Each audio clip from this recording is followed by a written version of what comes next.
कि जब हम लोग लंच ले रहे थे, जो पोस्ट सेशन होता है ना लंच के बाद का, बड़ा इंटरेस्टिंग होता है, स्पेशली तब जब वो टेक्निकल होता है, और स्पेशली तब जब वो इनकम टैक्स के ऊपर होता है, और स्पेशली तब जब वो पर्टिकुलर सेक्शन के ऊपर होता है। आज हम लोग सब ऐसे एक सेशन को अटेंड करने जाने वाले हैं। मेरे साथ आज ऐसा इंसिडेंस हो गया, जब लंच ले रहे थे उस वक्त मेरा एक फ्रेंड है, बड़ा अपसेट दिख रहा था, बड़ा टेंशन में दिख रहा था। लाइक लंच में क्या होता है, सबसे ज़्यादा टेंशन तभी रिलीव हो जाती है जब हम लंच कर रहे होते हैं। तो उसका ध्यान कहीं और पे था। मैंने बोला क्या हुआ? तो बोले बहुत टेंशन में हूँ। बोला क्या हुआ, क्या टेंशन चल रहा है अभी लाइफ में?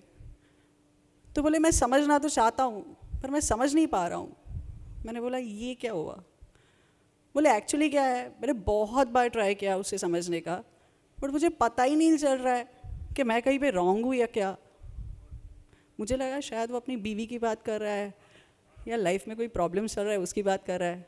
मतलब डोंट वरी, थोड़ा टाइम दे, सब हो जाएगा, सेट हो जाएगा, डोंट वरी। मुझे बोला ऐसा नहीं है, हर बार उसका ही चलता है, रूल्स भी उसके, काम भी मैं उसी की तरह करूँ, और हर साल जब मैं अच्छे से रूल समझ के ऐसा मान लेता हूँ कि मैंने तो मास्टरी कर ली इसमें, और एक साल के बाद वापस चेंज। मैंने बोला यार इसकी तो तकलीफ कुछ ज़्यादा ही डिफ़िकल्ट लग रही है। मैंने बोला डोंट वरी, मैं तेरी बीवी से बात करूँगी, एवरीथिंग विल गेट सेटल्ड। वो मुझे देखता है ऐसे, मुझे बोला तुझे लग रहा है कि मैं मेरी बीवी के बारे में बात कर रहा हूँ? बोले नहीं नहीं, मैं तो इनकम टैक्स एक्ट के बारे में बात कर रहा हूँ। So this is what happens in all our life, that certain things are so complicated. हमें लगता है उसके ऊपर हमने मास्टरी ले ली, इतने साल से प्रैक्टिस कर रहे हैं, बट फिर भी कुछ सेक्शंस, उसके पर्टिकुलरिटीज़ ऐसे होते हैं जिसके लिए हमें टेक्निकल सेशन की हेल्प की डेफिनेटली बहुत बहुत बहुत ज़रूरत पड़ती है. So today inviting you all for our technical session, session number 5, national conference 2022. I am CA Prapti Simedia, having an honor to be Master of Ceremony for today's technical session. I would like to invite Session Coordinator, CA Suresh Kabra, past Chairman, Surat Branch, our renowned speaker, CA Advocate Kapil Goyal from New Delhi. Our dignitaries, CA Yashwant Kasar, Vice Chairman WIRC, CA Piyush Chandak, Treasurer WIRC, CA Pritesh Shah, MCM, Surat Branch, CA Alpa Krishi, member of Surat. On the dais, please have your seat. We welcome you on the stage.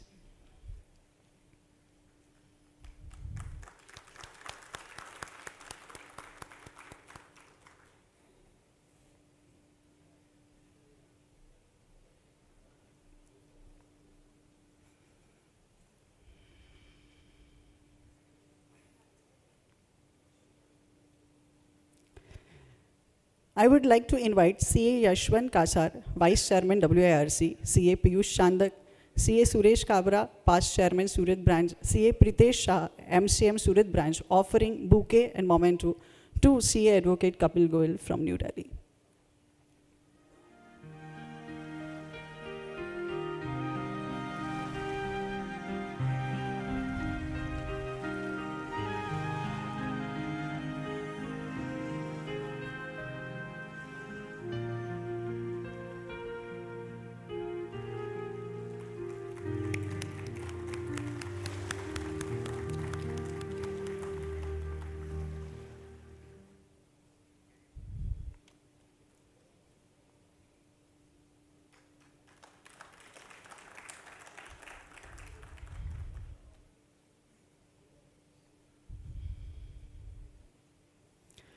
I would like to invite CA Suresh Kabra, past Chairman Surat Branch, to offer a bouquet to CA Yashwant Kasar, Vice Chairman WIRC.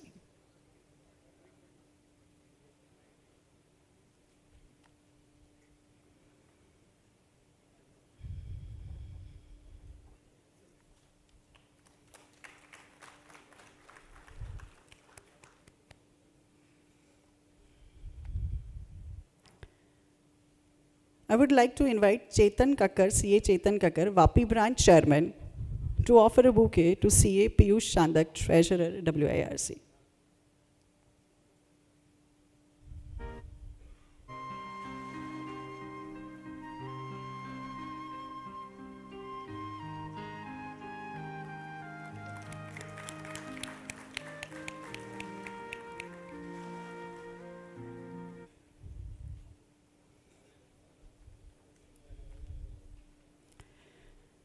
I would like to invite CA Alpa Krishi, member of Surat branch, offering bouquet to CA Suresh Kabra, past chairman, Surat branch.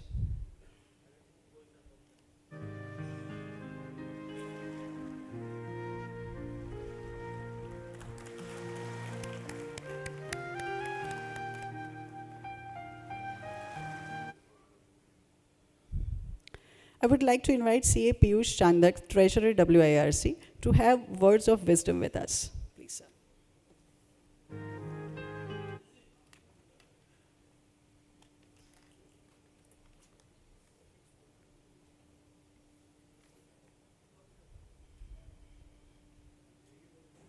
हो गया?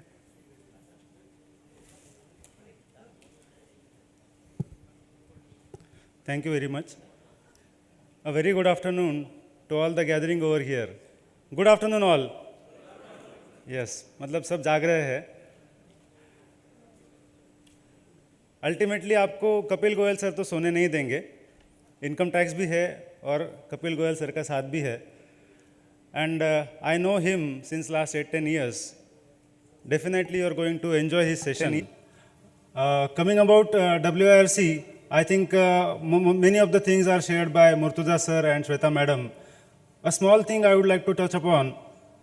I am chairing banking committee, banking, finance and insurance committee at WIRC for this year. And I am requesting all of you to share some of your knowledge by any means, any way, like you want to take any lecture, write up any article or anything.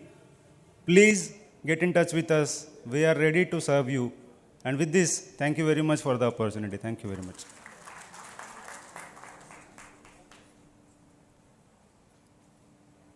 Thank you, sir.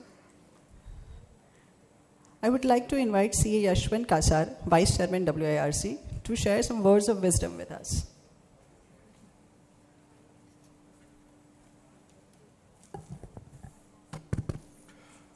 Good afternoon all.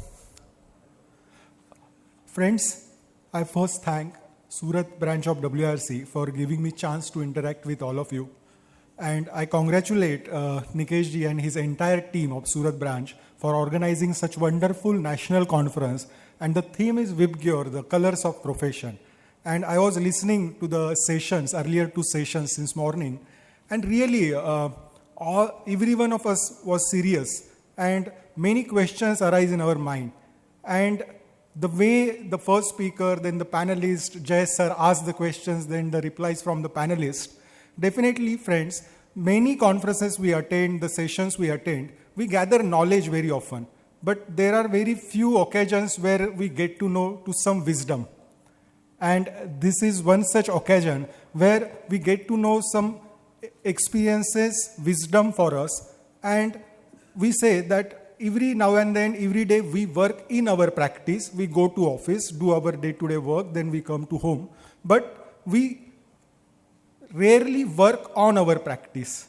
We should, some point of time, just stop, take a pause, look back from where we started till now, where we have reached, where we want to go. We should not be only reactive to these changes, because these changes, this technology, all these changes are going to happen. Whether we are ready for that or not, they will be there. Changes will be there. So rather than being a reactive chartered accountant, we should anticipate what is there in the future, how we can get ready for that, where we can position ourselves to face that, and how we can be future ready. So as we have listened to many of our speakers, that the way we are working is changing, the skill set required is changing. So to acquire that and being ready for that is our task.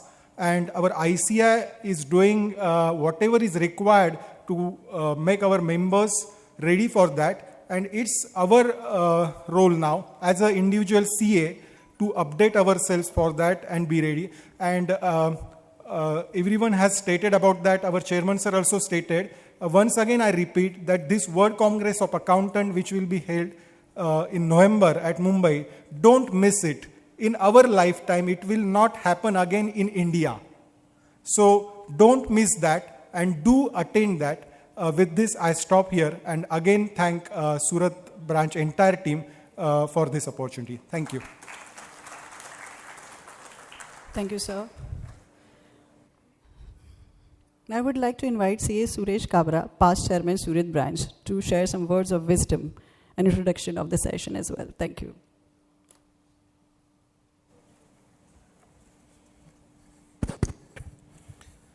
Very good afternoon, all of you. I hope all are awake, क्योंकि अभी session चालू करना है, आगे कपिल जी को सुनना है. So good afternoon. अच्छी बात है. वर्ड ऑफ विजडम तो मैं गुड आफ्टरनून में मैंने कर लिया आपसे. मैं सीधा सेशन की वर्किंग पे आ जाता हूँ. कपिल गोयल जी हमारे बीच उपलब्ध हैं यहाँ, और हमें रीसेंट जो जजमेंट्स हैं सुप्रीम कोर्ट के आए हैं उनके ऊपर बताएंगे, प्लस जो 148 और 148A की जो दुविधा सुप्रीम कोर्ट के डिसीजन के बाद और बढ़ गई है, उसको और अच्छे से समझना है हमें. तो कपिल गोयल जी उस पर विशेष फोकस करेंगे. और बाकी जो डिसीजंस अभी सुप्रीम कोर्ट के आए हैं, जिनमें मैंने उनसे चर्चा की, तो एक 10B8 के ऊपर अच्छा डिसीजन है सुप्रीम कोर्ट का जो असेसी के अगेंस्ट में है, उसके बारे में बताएंगे. 132 पे एक सुप्रीम कोर्ट का डिसीजन है जिसमें सर्च वारंट से रिलेटेड उन्होंने कुछ रिमार्क्स किए हैं, जिस पर डिसीजन दिया है वो बताएंगे. फिर जो हमारी इन्वेस्टिगेटिंग एजेंसीज जो हमारे ऊपर इंफॉर्मेशन देती है, उसके बेसिस पे एडजुडिकेटिंग अथॉरिटी या असेसिंग ऑफिसर हमारे ऊपर नोटिस इशू करते हैं, लेकिन वो नोटिस इशू करके हमें वो मटेरियल नहीं प्रोवाइड करते हैं जिसके ऊपर उन्होंने रिलाइड किया है. तो उसके ऊपर भी सुप्रीम कोर्ट का डिसीजन है, उस डिसीजन को भी वो डिस्कस करेंगे. हमारे राइट्स क्या हैं, हमें क्या मिलना चाहिए. PMLA पर एक बढ़िया डिसीजन है, उसके ऊपर वो चर्चा करेंगे. और कोलकाता हाई कोर्ट का एक डिसीजन है पेनी स्टॉक के ऊपर, जो भी रिसेंट जुलाई का डिसीजन है, उसके ऊपर भी वो चर्चा करेंगे कि हम कहाँ ठहरते हैं as an assessee, as an consultant. और 148A तो है ही हमारे पास, जिसके बारे में वो विस्तृत चर्चा करेंगे कि अब 148A का जो नए सिरे से पुराने मार्च 21 के पहले के जो नोटिस हैं अप्रैल में, जून में इशू हुए, उनके बारे में क्या रहेगा. इन सब चीज़ों के बारे में कपिल जी हमारे साथ डिस्कस करेंगे और हम एनलाइटेंड होंगे. अब वर्ड ऑफ विजडम की जो बात मैंने पहले छोड़ दी थी, वो इन सब चीज़ों के बाद मैं लास्ट में ये कह देता हूँ कि अल्टीमेटली कोई भी कोर्ट का डिसीजन हो, जब तक हमारा ग्राउंड वर्क में एक्सप्लेनेशन प्रॉपर नहीं होगा, हम आगे का डिसीजन हमारे फेवर में ले नहीं पाएंगे. इसलिए अभी फेसलेस सिस्टम में हमें सबके मिल करके बहुत बढ़िया एक्सप्लेनेशंस हमारे राइटिंग में अपलोड करने चाहिए, जो भले असेसमेंट की प्रोसीडिंग्स के टाइम पे हो, चाहे हमारे CIT अपील्स के टाइम पर हो. जितना बढ़िया एक्सप्लेनेशन लिख करके हम दे पाएंगे, क्योंकि अब बताना तो है नहीं, बताना कपिल जी को है. कपिल जी ओरल डिस्कशन करेंगे सुप्रीम कोर्ट में, ट्राइब्यूनल में, हाई कोर्ट में, लेकिन हमें लिख के देना है. तो वो हमारी क्वालिटी हमें अपने और अच्छी सुधारनी पड़ेगी और अपना एक्सप्लेनेटरी पावर बहुत बढ़ाना पड़ेगा, जिससे कि हम अच्छा लिख सकें और कपिल जी बाद में अच्छा हमारा डिफेंड कर सकें. धन्यवाद. Thank you very much.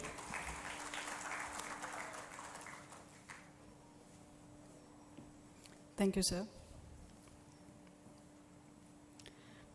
Now I would like to invite CA Alpa Christie, member of Surat, introducing CA Advocate Kapil Goyal from New Delhi.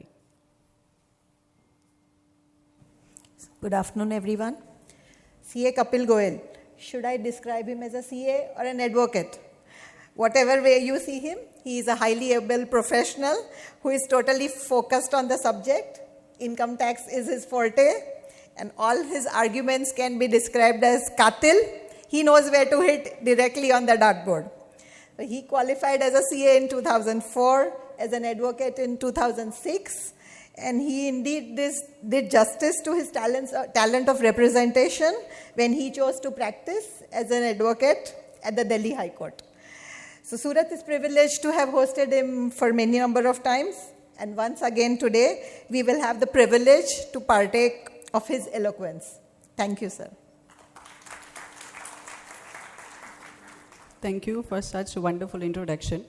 We have an announcement to make that CA Yashwant sir as well as CA Piyush Chandak sir, दोनों की train होने की वजह से they will leave early slightly. So, sir, we will miss you for the next of the session, but we'll make sure कि आप ज़रूर कुछ ना कुछ तो किसी से पूछ के समझ ही लेंगे क्या है क्या कैसे है.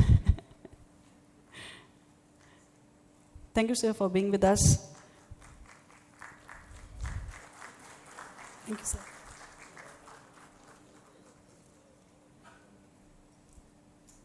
Thank you, sir. So, जिसका हमें इंतज़ार था वो घड़ी अब आ चुकी है. Section 148 and section 148 कैपिटली.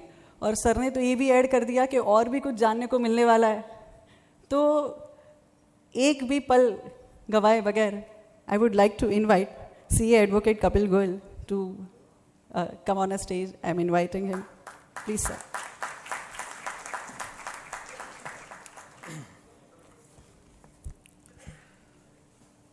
My dear, very respected and very loving professional colleagues, my brothers, my sisters, and two ladies adorning the dais, one giving a very beautiful, ma'am has given a very beautiful introduction about me, and both of them have said rich words and accolades. I don't know really that I deserve them or not, but yes, this shows their own sense of, your all of sense of attachment and affection towards me, which I really express my humble gratitude. Two other gentlemen, one I can say one of the Bhishma Pitama type of Surat sir, Kabra Sahab, and a erudite man. It's very, sir, I can tell you, although we are late, but this much you can bear me out, that whenever I come to this part of the country, I had very rich memories and fond memories. I relish them. And I remember, जैसे अभी आपने memento दिया, मुझे याद है कि बार जब मैं आया था तो आपने साड़ी दी थी मुझे मोमेंटो में. My missus has, wife has, when I took to her, she was very happy. And otherwise also, I believe from my last 5 or 10 years associationship with this place, Jai Chehra Bhai, Jai Bhai is there. So I had developed some kind of bond with this place, sir. Knowledge apart, but definitely one should always keep this kind of affection in the highest esteem. And I want to take this occasion to express my gratitude in these words, that when you people love me so much, sir, I feel myself in dilemma that whether God would have me there had He been so blessful to me as you are. So I am so grateful to all of you. So be too is so blessful to me, sir. And that's why my duty becomes much more harder, that I have to reciprocate it in that humble sense. It has been like this journey of income tax law in section 148. I remember, Jai Bhai, पता नहीं Covid से पहले की बात थी, जब आपने मुझे बुलाया था तब भी 148 का ही जिक्र हो रहा था. ये धारा 148 है सर, मैं ऐसे बोल रहा हूं, धारा 148 है. और वो हम उस समय भी धारा 148 की चर्चा करी थी, मुझे याद है. और आज भी कुछ संजोग ऐसा है कि ये सेक्शन बहुत ज्यादा फोकस में है, टैक्स पेयर्स के लिए भी, टैक्स गैदरर्स के लिए भी, टैक्स कंसल्टेंट्स के लिए भी, और हमारे माई लॉर्ड्स के लिए भी, sir. Because now I have that occasion to appear in the constitutional courts, in the High Court also, and the Supreme Court also. And I was one of the representing side in Supreme Court also in this case. So we tend to know that it is not like this, sir, only taxpayers are feeling burdened. On a lighter note, our High Court my lords are also feeling somewhere that why so much of litigation is coming from this section 148 and it is not ending.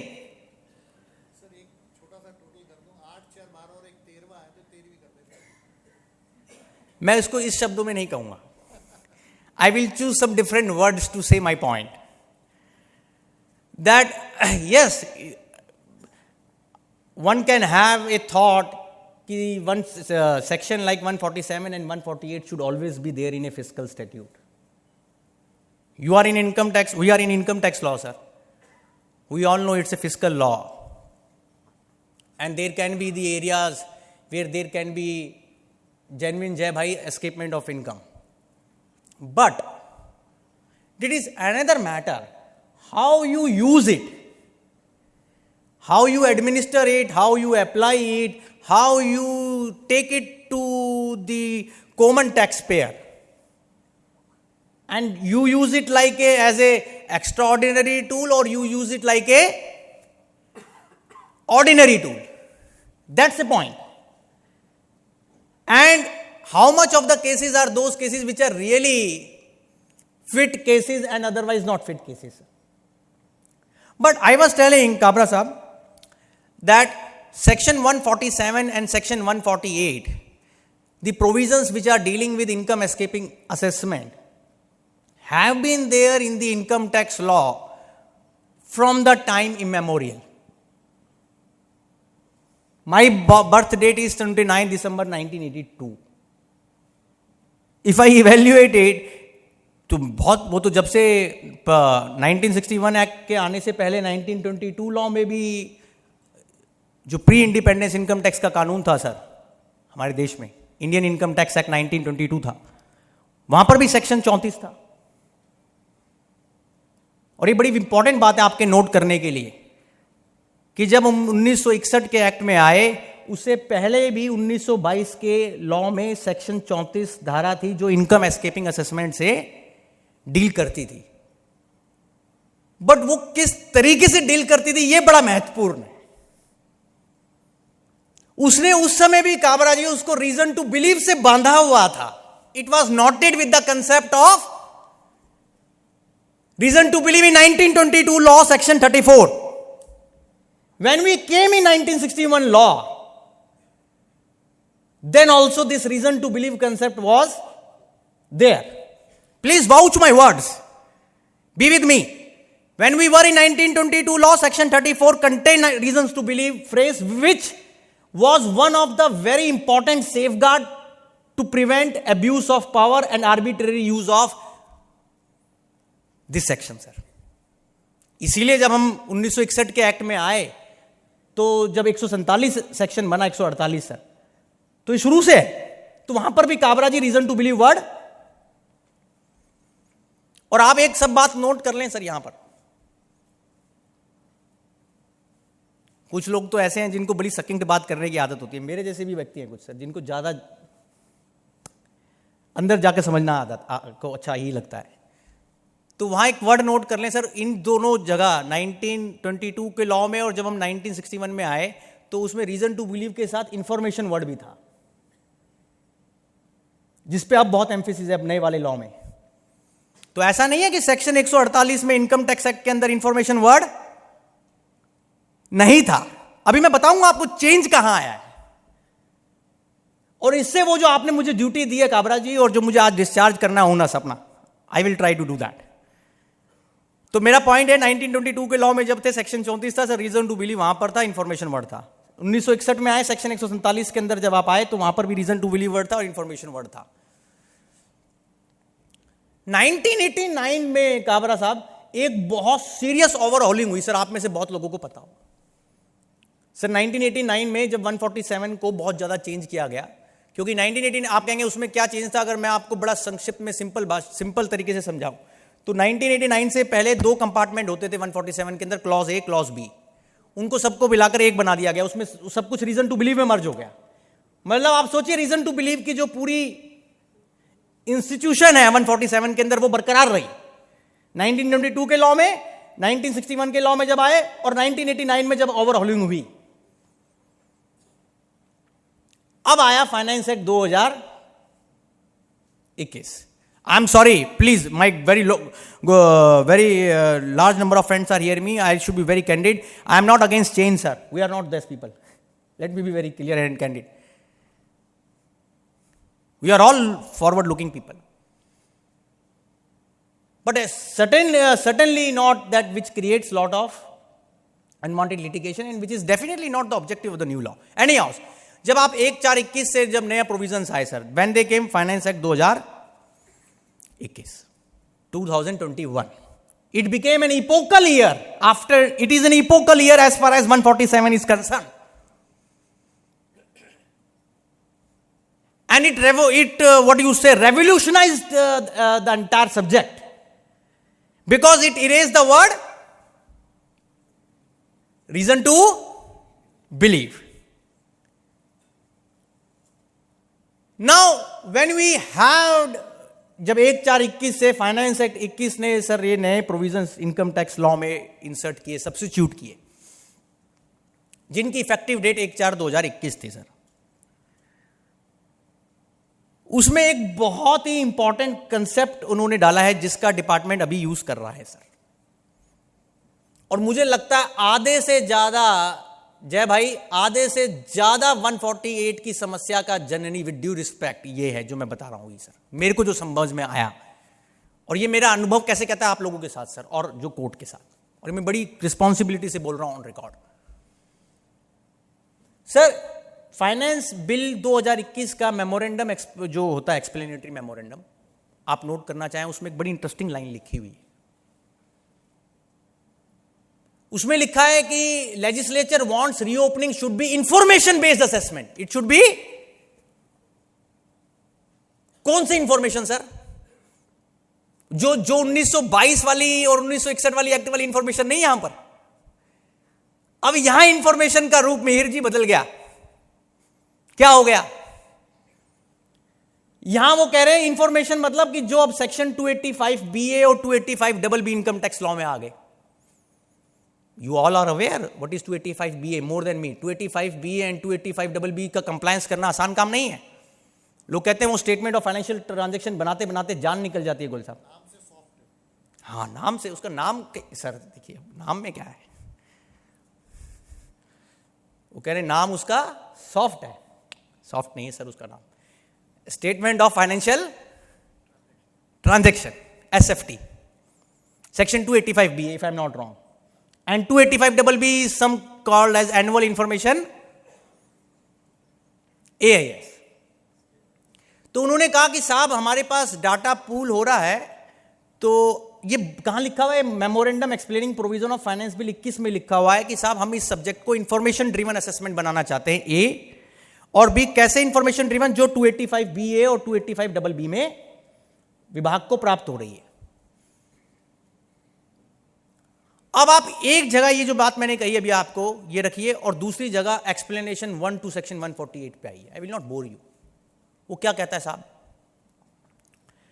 नए law का explanation 1 to 148 वो define करता है sir, for the purpose of this section that is 148 and for the purpose of new section 148 capital A, the information with the AO suggest income chargeable to tax has escaped assessment means, I repeat, explanation 1 to section 148 defines like this: for the purpose of this section and section 148A, the information with the AO which suggests that income chargeable to tax has escaped assessment means। see जय भाई, grammar क्या क्या role अदा कर सकती है, और शब्द कैसे कहां जाकर वार करेंगे कैसे सर। ये आपको मैं लिटरली बता रहा हूं, काबरा साहब जब ये लॉ आया था तब भी मैंने 50-60 सेमिनार किए थे।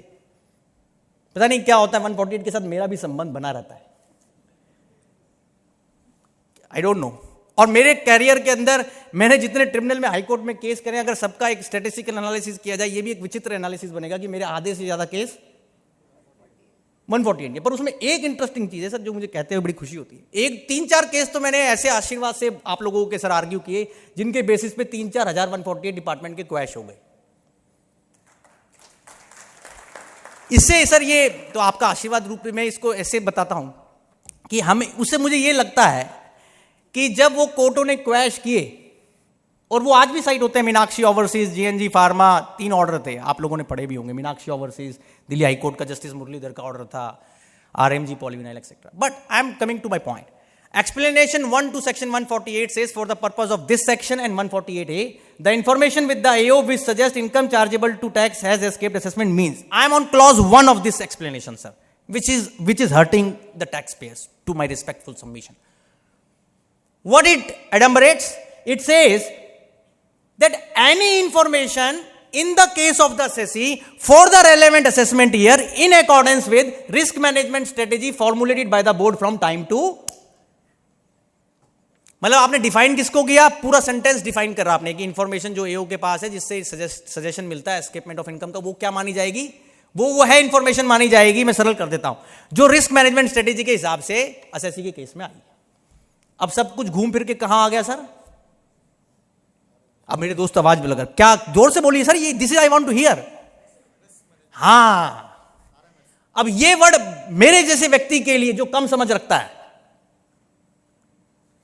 इतना मेरे तो अभी भी समझ में नहीं आ रहा ये क्या, what is this, how I define it, what connotation should I give it, how it is made, when it is made, where it is, I am saying on record. Do we have that document in public domain? I have asked in so many seminars in the institute and other professional organizations and in the courtroom also. कि जैसे कई बार क्या होता है sir, हमारे वो राजस्थान में ना, मैं लाइटर साइड बोल रहा हूँ बात, कि राजस्थान में जैसे नई नई दुल्हन आती है तो घूंघट बहुत लंबा होता है सर, बिंदनी, तो ऐसा ही कुछ लग रहा है मुझे कि ये रिस्क मैनेजमेंट स्ट्रेटेजी में घूंघट क्यों नहीं हट रहा है अभी तक, और मेरे खिलाफ ही यूज हो जा रही है बार बार। क्या मुझे अधिकार नहीं है उस रिस्क मैनेजमेंट स्ट्रेटेजी को प्राप्त करने का जिसके खिलाफ आपने मेरे बेसिस पे हजारों केस खोल दिए लोगों के? और ये कौन सा ट्रांसपेरेंसी है सर, कि जो आज भी ये मिस्ट्री सस्पेंस बना हुआ है कि कोई दिन तो आएगा जिस दिन कोई सीए भाई हमारा रिस्क मैनेजमेंट स्ट्रेटेजी बोर्ड से प्राप्त कर लाएगा, और मुझे बहुत खुशी होगी, ताकि मुझे ये तो पता चले कि सर यही तो मेरे को हर एक सेमिनार में सुनने को मिल रहा है। दोस्त, मेरे बड़े भाई, आप जैसा कोई दोस्त मुझे मिल ही जाता है इस बात को विंडिकेट करने में, इसने तो यू विंडिकेटेड माय पॉइंट कि then Mr. Goyal, we asked them, and it's a serious point now, sir. You understand why I'm emphasizing so much? That entire concept of 148 in the new law is driven and propelled and fueled by this risk management strategy. And this power to make this risk management strategy, sir, in the new law is given to Apex Board. Section 116 में income tax authority के अंदर सबसे ऊपर defined, सबसे ऊपर विराजमान CBDT है, ये हम सबको पता है। और सीबीडीटी से कहीं भी कोई भी चीज वो डिपार्टमेंट में पूरा बाइंडिंग, इस पे भी कोई डाउट नहीं। बट क्वेश्चन क्या है यहां जो मैं रेस करना चाहता हूं आप सबके सामने with all humility at my command, कि जिस लॉ को लगाकर काबरा जी सारी रीओपनिंग हो रही है, आपके पास 148 कैपिटल ए का शोकॉज आया सर, यू विल अप्रिशिएट। उसकी पहली लाइन क्या होती है सर, जरा मेमोराइज करके बताइए, मैंने तो रट्टा मारा हुआ है। क्या है? On the basis of the information on the basis of risk management strategy pushed on the insight portal. ये एक और नया फैंसी वर्ड, इनसाइट पोर्टल, ये भी कुछ नया टाइप का लगा मुझे, कि इनसाइट पोर्टल पे कोई इंफॉर्मेशन रिस्क मैनेजमेंट स्ट्रेटेजी के तहत आ गई, उसकी वजह से केस खुल गया। पहले तो यह समझ में आया कि लेजिस्लेचर ने तो रिस्क मैनेजमेंट स्ट्रेटेजी साहब डिफाइन नहीं करी एक्ट में। आप नोट कर लें पॉइंट, रिस्क मैनेजमेंट स्ट्रेटेजी की कोई परिभाषा नहीं है सर, ना एक्ट में है और ना इस चीज का जिक्र काबरा साहब, जो इसीलिए मैंने वो 285 और 285 वाली बात बोली थी, मैंने ऐसे नहीं बोली थी आपको बोर करने के लिए। वहां पर भी आप मेमोरेंडम में देखिए कि क्या रिस्क मैनेजमेंट स्ट्रेटेजी पे एम्फेसिस था या नहीं था। ये मैं आपके लिए छोड़ रहा हूं क्वेश्चन। दूसरा पॉइंट, तीसरा पॉइंट, कि जब आपने मेरा केस 148 में इस बात पे ले लिया कि कोई रिस्क मैनेजमेंट स्ट्रेटेजी है जो अभी तक मिस्टीरियस और सस्पेंस में है, अनडिस्क्लोज्ड है, नॉट इन पब्लिक डोमेन है सर, मेरे हिसाब से तो सबसे पहला कार्यक्रम तो डिपार्टमेंट को विद ऑल, अगर हमें एक ओपननेस से चलना है सर, ट्रांसपेरेंसी के प्रिंसिपल से चलना है, फेयरनेस के प्रिंसिपल से चलना है, तो रिस्क मैनेजमेंट स्ट्रेटेजी दी जानी चाहिए एसएससी को। उसमें क्या प्रॉब्लम है? कोई कहता है नहीं साहब इसमें कहां लिखा हुआ है कि ये कॉन्फिडेंशियल डॉक्यूमेंट है, या ये ऐसा डॉक्यूमेंट है जो कभी भी एसएससी को प्राप्त नहीं हो सकता, या ये कोई इंटरनल डॉक्यूमेंट है। Sorry Kabra ji, with due respect, In my humble opinion, when a document is becoming the basis of my 148, then the right of the taxpayer to obtain that document becomes. Nobody can. I am not asking a thing in vacuum. आपने मेरे को impact कर दिया, prejudice कर दिया, जब आपने मेरा केस खोल दिया उस डॉक्यूमेंट के बेस पे, और आप मुझे उसको देने के लिए आप कितने 148A हो गए सर आज? और जैसे आपने बोला सर, ऐसे मेरे बहुत दोस्तों ने मुझे बताया, और मैंने जब आप लोगों से सुन के मैं भी इंपैक्ट इमोशनलाइज तो हो ही जाता हूं सर, तो मैंने भी जज साहब को एक दिन बोल दिया कोर्ट में, मैं कहा सर एक कृपा करके एक दिन रिस्क मैनेजमेंट स्ट्रेटजी के दर्शन तो करवा दीजिए प्लीज, कि कुछ तो पता चले कि हमारे साथ ऐसा हुआ क्यों है. The idea to say is this कि how you pick the information, how you upload this information, and how you find it information relevant, worthy to use for 148. These are the moot points. It is not you are giving me some very good thing कि किसी का case खुलता है तो उसकी मनोदशा क्या होती है वो तो वही व्यक्ति बता सकता है सर जिसका केस खुला है. मैं उसको क्वांटिफाई नहीं कर सकता, वर्ड्स में एक्सप्रेस नहीं कर सकता. बट ये मेरा हम्बल ओपिनियन है काबरा जी, और मैं ऑन रिकॉर्ड बोल रहा हूं on basis of my study कि that right of the tax payer to ask for the risk management strategy is absolutely there, and duty of the CBDT to transparently disclose that risk management strategy is also there. To support my view, you can note down one of the very important orders of the Supreme Court of India by a very learned judge of the Supreme Court, sir, by Justice R.F. Nariman, Rohinton F. Nariman. उस judgement की citation sir है telecom regulatory authority versus cellular operators association of India. Try telecom regulatory authority of India versus cellular operator association. उसमें काबरा साहब ये ruling वैसे income tax का नहीं है, बट एक सुप्रीम कोर्ट ने इस जज साहब नारीमान साहब का लिखा हुआ फैसले में इन्होंने इस बात पे एम्फेसिस दिया है कि हमारे देश में जो भी लेजिस्लेशन सबऑर्डिनेट लेजिस्लेशन बने, मतलब जो पार्लियामेंट ना बनाए, सीबीडीटी टाइप कोई बनाए, तो उसमें वो उन लोगों को जिनको इंपैक्ट हो रहा है पहले तो हेल्दीली उनसे इनपुट्स मांगे और उसको पूरी पारदर्शिता के साथ बनाए, ओपननेस के साथ, ट्रांसपेरेंसी के साथ. आप ये ऑर्डर पढ़िएगा सुप्रीम कोर्ट का तो आपको मेरी बात को आपको लगेगा I have a weight in my point that we should be given the basic document, seminal document on the basis of which entire foundation of the proceedings is lying. ये तो एक अलग बात है, इसको काबरा साहब दो भागों में भी देख सकते हैं आप कि जो केस डिपार्टमेंट ने मार्च 22 में और अप्रैल 22 में फ्रेश खोले, मतलब जिनमें वो पहले नहीं दिए थे नोटिस. आप समझ रहे हैं? हमारी चर्चा के लिए दो टाइप लिख लीजिए, एक कन्वर्टेड नोटिस, एक नॉन कन्वर्टेड. आप कहेंगे गोल साहब कन्वर्टेड क्या होता है? कन्वर्टेड का मतलब जो काबरा जी जो सुप्रीम कोर्ट के आशीष अग्रवाल के फैसले से honourable my lord justice M R Shah के फैसले के बाद जो नोटिस 1 अप्रैल से लेकर 30 जून तक दिए गए थे 2021 में, जिनको अब कन्वर्ट कर दिया डिपार्टमेंट ने, that is I say in my confabulation as converted notice. Other cases जहां पर आपके पास फ्रेश नोटिस आए हैं सर मार्च में, अप्रैल में, दोनों को आप एक तराजू में रख के देखिए कि कितने केसेस में आपको डिपार्टमेंट ने रिस्क मैनेजमेंट स्ट्रेटेजी के बारे में बताया है. कहीं नहीं मिलेगा सर. और I was reading, I can share in the seminar also in a chamber of tax consultant, it's very good book from the Bombay, an article written by none other than Saurabh Sorparkar साहब and his good self. I myself learn a lot from him. So I was reading in his paper sir on, ये उन्होंने इस judgement के बाद ही लिखा था, तो उन्होंने भी उस बात पे इंजेमिनेट हाईलाइट किया हुआ है सर कि ये जो आशीष अग्रवाल के बाद भी डिसीजन कन्वर्ट होंगे तो भी वो तब कन्वर्ट सक्सेसफुली हो पाएंगे जब विभाग ये बता देगा कि वो अदरवाइज रिस्क मैनेजमेंट स्ट्रेटेजी के रूब्रिक में और कैनोपी में आते हैं, जो अभी तक डिपार्टमेंट ने हमें नहीं बताया है. डिपार्टमेंट तो कह रहा है जो पहले रीजन लिखे थे वही दे दिए उन्होंने आपको उठाकर. उसमें क्या किया उन्होंने सर? कन्वर्टेड केस में क्या किया उन्होंने? जो पहले रीजन रिकॉर्ड किए थे वही इंफॉर्मेशन दे दी. ये थोड़ा ना बताया कि वो जो उन्होंने नए लॉ 2021 के बाद रिस्क मैनेजमेंट स्ट्रेटेजी बनाई, जिसका मुझे नहीं पता अभी तक, मैं फिर बोल रहा हूं, वो इंफॉर्मेशन जो 2000 जो नोटिस पुराने लॉ में अप्रैल 21 में दिया था, वो रिस्क मैनेजमेंट स्ट्रेटेजी जो नए लॉ के तहत बनी, वो एक दूसरे के साथ टैली कर रहे हैं, या आपको नहीं लगता है जरूरी है सर? उल्टा देखिए क्या हुआ. एक बड़ा इंटरेस्टिंग और बड़ा, with due respect to government sir and our income tax friends, जितने भी कन्वर्टेड लॉ में सर ये नोटिस आए विटलानी साहब, अब उनमें मैंने एक बड़ी विचित्र चीज देखी सर। आप कहेंगे ये कैसा विचित्र चीज हुआ? अभी उसमें देखिए नोटिस आया नया 148 लॉ का, नया लॉ का नोटिस, उसमें 5-6 बॉक्सेस बने हुए हैं सर। हाँ यही है सर। अभी 5-6 बॉक्सेस में एक बॉक्स तो है कि इंफॉर्मेशन रिस्क मैनेजमेंट स्ट्रेटेजी वाला का बॉक्स है, एक ऑडिट ऑब्जेक्शन वाला है, एक सर्च सर्वे वाला है, ऐसा है। एक बड़ा इंपॉर्टेंट बॉक्स है सर जो लॉ में नहीं है, एक्सप्लेनेशन 1 के अंदर।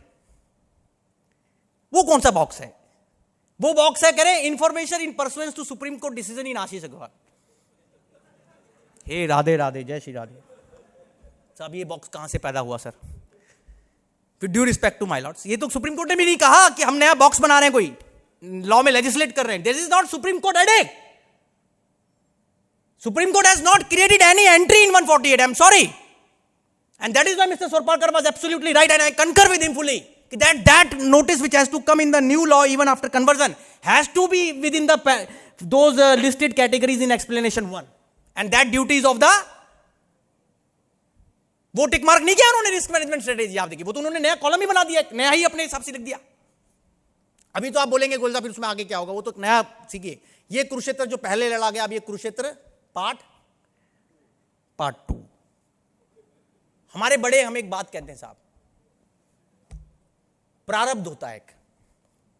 मेरे से दोस्त पूछ रहे थे लड़ाई कैसे खत्म होगी, मैंने कहा देखिए साहब मेरी तो पता नहीं कैसे खत्म होगी। जब से article on A other side, जब से ये सुप्रीम कोर्ट के इस फैसले में आर्टिकल 142 अनुच्छेद 142 यूज हुआ है सर, तब से मेरा भी कॉन्फिडेंस अपना कोई राय देने का, मैं with due respect to honourable थोड़ा शेकी हो गया है। तो इसलिए मैं आपको ये तो नहीं कह पाऊंगा काबरा जी ये लिटिगेशन जो दूसरी चालू ये खत्म कब होगी और कैसे होगी और कहां होगी। It's very difficult for me to prognosticate और forecast where this litigation will take us to. I am not saying in a negative manner, I am saying that this definitely needs, this will test itself across country, because when we have so many large number of cases and so many taxpayers are impacted and so many high court my lords will now be seized and already seized of this issue sir, कि whether this conversion done for assessment year 13-14, assessment year 14-15 and assessment year 15-16 is in accordance with law, or whether they were time barred or not. We all know that CBDT instruction came in 11th May 2022 sir, और वो CBDT की instruction ने supreme court के order को interpret तो किया ही किया, बल्कि एक एसओपी में बना कर दिया डिपार्टमेंट को। And with due respect to CBDT sir, वो सीबीडीटी का इंस्ट्रक्शन मुझे ऐसा लगा कि कई जगह तो वो सुप्रीम कोर्ट के फैसले से ही बाहर चला गया सर। मतलब जो भी सुप्रीम कोर्ट ने नहीं कहा था अपने फैसले में, वो सीबीडीटी ने कह दिया। इसको मैं मैजिक कहूं या क्या कहूं, मेरे समझ से परे sir. How is this happening? मतलब सुप्रीम कोर्ट ने कहा, अपने फैसले में लिखा था कि सेक्शन 149 को ऐसे इंटरप्रेट करना चाहिए। उन्होंने तो लिखा था कि नया लॉ लगेगा, अब नया लॉ से चलिए भैया। क्रक्स में बता रहा हूं आपको, कन्वर्टेड नोटिस में सुप्रीम कोर्ट ने आशीष अग्रवाल के केस में सर, आशीष अग्रवाल का फैसला रिपोर्ट हो गया 444 ITR पन्ना नंबर 1, 444 ITR पेज 1। उसके अंदर पैरा 10 है सर, 444 ITR पन्ना नंबर 1 के अंदर, जस्टिस MR शाह ऑथर हैं। वहां उन्होंने कहीं पर भी यह नहीं कहा कि जो नया लॉ में जब आपकी असेसमेंट होगी या 148 कैपिटल ए की कार्रवाई कंप्लीट होगी तो जो समय सीमा है वो कौन सी चलेगी सर? समय सीमा तो नए लॉ की 149 की चलेगी। उसमें एक दो जगह जस्टिस MR शाह ने क्लियर भी कर रखा है sir, his lordship honourable justice MR Shah ने क्लियर भी किया हुआ है। पर अब सीबीडीटी इंस्ट्रक्शन को आप पढ़िए जो 11 मई को आई, उसका पैराग्राफ नंबर 6 है सर। मेरी कई जगह चर्चा हुई मैडम उस पैराग्राफ के ऊपर। थोड़ा मेरा आदत है अलग तरीके से बात को कहने की, तो मैंने कुछ दोस्तों से पूछा कि भैया शर्त लगा रहे हो जय भाई, इसकी ग्रामर पढ़ के बता दो कैसी साहब। मतलब आप उसको पढ़िए पैरा 6 को, उसकी ग्रामेटिकल सेंस समझ में नहीं आई। मुझे कई दोस्तों ने बोला, कह रहे गोयल साहब आपको समझ में आई? मैंने कहा पता नहीं क्या पूछ रहे हैं। जिस दिन आई थी इंस्ट्रक्शन, फिर मैंने उसको 10, 15, 20, 50 बार पढ़ा। भाई साहब मेरे को तो राधे राधे निकल गया। फिर मैंने कहा मेरे बस की नहीं, मेरे को नहीं समझ में आया वो, क्योंकि वो सेंटेंस सबसे ज्यादा क्लाइमैक्स और एंटी क्लाइमैक्स सब पैरा 6 में ही है। उसके अंदर आप क्लाइमैक्स और एंटी क्लाइमैक्स दोनों उसी में है। एक वर्ड अल्फाज उसमें, मतलब एक शब्द अंग्रेजी का travel back in time. my viewers, my audience can note it down. CBDT in paragraph 6 of this instruction has talked about the concept of travel back in time. Now travel back in time का मतलब ये है, उनका CBDT का कहने का साहब कि जो आज कार्रवाई हो रही है, मतलब इस समय 2022 में सर, वो मानी जाएगी कब हो रही है बताइए? नहीं ऐसा नहीं काबरा जी, सी ऐसे नहीं बात बनेगी। सी ये वाला आंसर चाहिए मुझे, ये वकील वाला आंसर दे रहे हैं, सॉरी एग्जैक्ट। वो कह रहे 31 मार्च 20 को जो टोला है ना, जैसे आधी से ज्यादा, मुझे लगता है पूरा इंस्ट्रक्शन को अगर ध्यान से पढ़ा जाए तो कह रहे 31 मार्च 20 को आप फ्रीजिंग जोन में चले गए, जैसे कोई कोमा में चला जाता है ना, स्टेगनेंट हो जाता है, बिल्कुल फ्रीज हो जाता है, वहां चले गए आप कूलिंग। वो 31 मार्च 20 के क्या हुआ उनका कहना है, मतलब जो चीज 31 मार्च 20 की थी वो वहां पर, अब जब वो अगर आप आज कर रहे हो मतलब 22 में, तो वो माना जाएगा कि आप कब कर रहे हो? जी सर राधे, मेरे समझ से परे है सर, ये कैसे हो रहा है? यही लड़ाई चल रही है अब कोर्टों में, चलेगी कि ये जो आज हो रहा है वो 20 में हो रहा है या आज हो रहा है। और यही इसको, अब sorry with due respect to CBDT, यही हम ट्रैवल बैक इन टाइम है। डेफिनेटली ये कैसे हाइब्रिड हुआ, ये कैसे आधा चीज आज की लग गई, आधी चीज 2020 की लग गई, ये आप ठीक कह रहे हैं, ये बात बिल्कुल सही है। आप बोलेंगे मिस्टर गोयल होगा क्या? होगा तो मैं बता दिया सर, प्रारब्ध तो चलेगा ही, जो एसएससी का प्रारब्ध है। But as a professional we have to advise also and we have to take a stand and we have to make our position clear. In my respectful considered view sir, if you want to note down, there are 6 or 7 years which we are dealing with. As far as AY 1314 is concerned, it is very clear that it is time barred on 31st March 2021. You will say why not on 2020? Because there was 1 year extension in that. Assessment year 13, 14, 31 मार्च 2020 को वैसे खत्म हो जाते हैं 6 साल पुराने law में। 1 साल टैक्सेशन रिलैक्सेशन लॉ 2 लॉ में बढ़ गया था, तो इसलिए 31 मार्च 21 हो गया। तो असेसमेंट ईयर 13, 14 कब टाइम बार हो गया सर? 31 मार्च 2021 को। कौन से सेक्शन में टाइम बार हो गया? जो उस समय का पुराना 149 सेक्शन था 1/4/21 से पहले। ऐसे ही 14, 15, 31 मार्च 21 को टाइम बार हो गया काबरा जी। 15, 16 कब टाइम बार हुआ पुराने? अगर 15, 16 को पुराने लॉ में 6 साल खोल लेते तो सर कब टाइम बार होगा? 22। तो मेरा अपना रिस्पेक्टफुल ओपिनियन है कि ये 3 साल तो बिल्कुल क्लियरली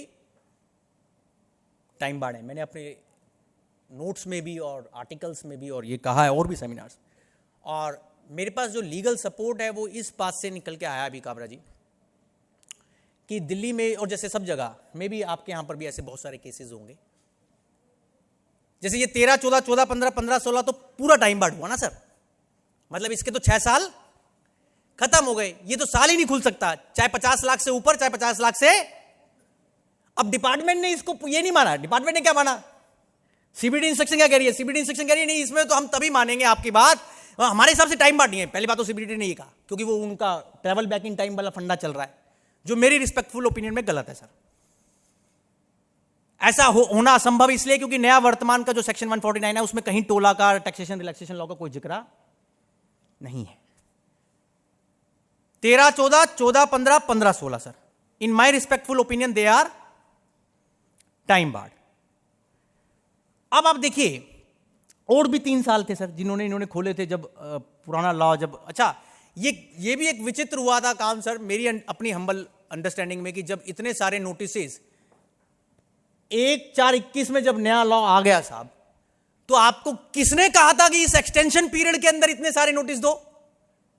ये अभी तक भी सवाल मेरा क्लियर नहीं हुआ है किसी सेमिनार में। मैंने इतनी जगह आप लोगों के यहां बोला sir, I want to understand today also कि who asked? Why not they were issued in March 2021? Who was waiting for? वो अप्रैल मई जून 21 में ज्यादा नोटिस इश्यू हुए हैं ना, तभी तो सुप्रीम कोर्ट को उसको 148 में कन्वर्ट करना पड़ा।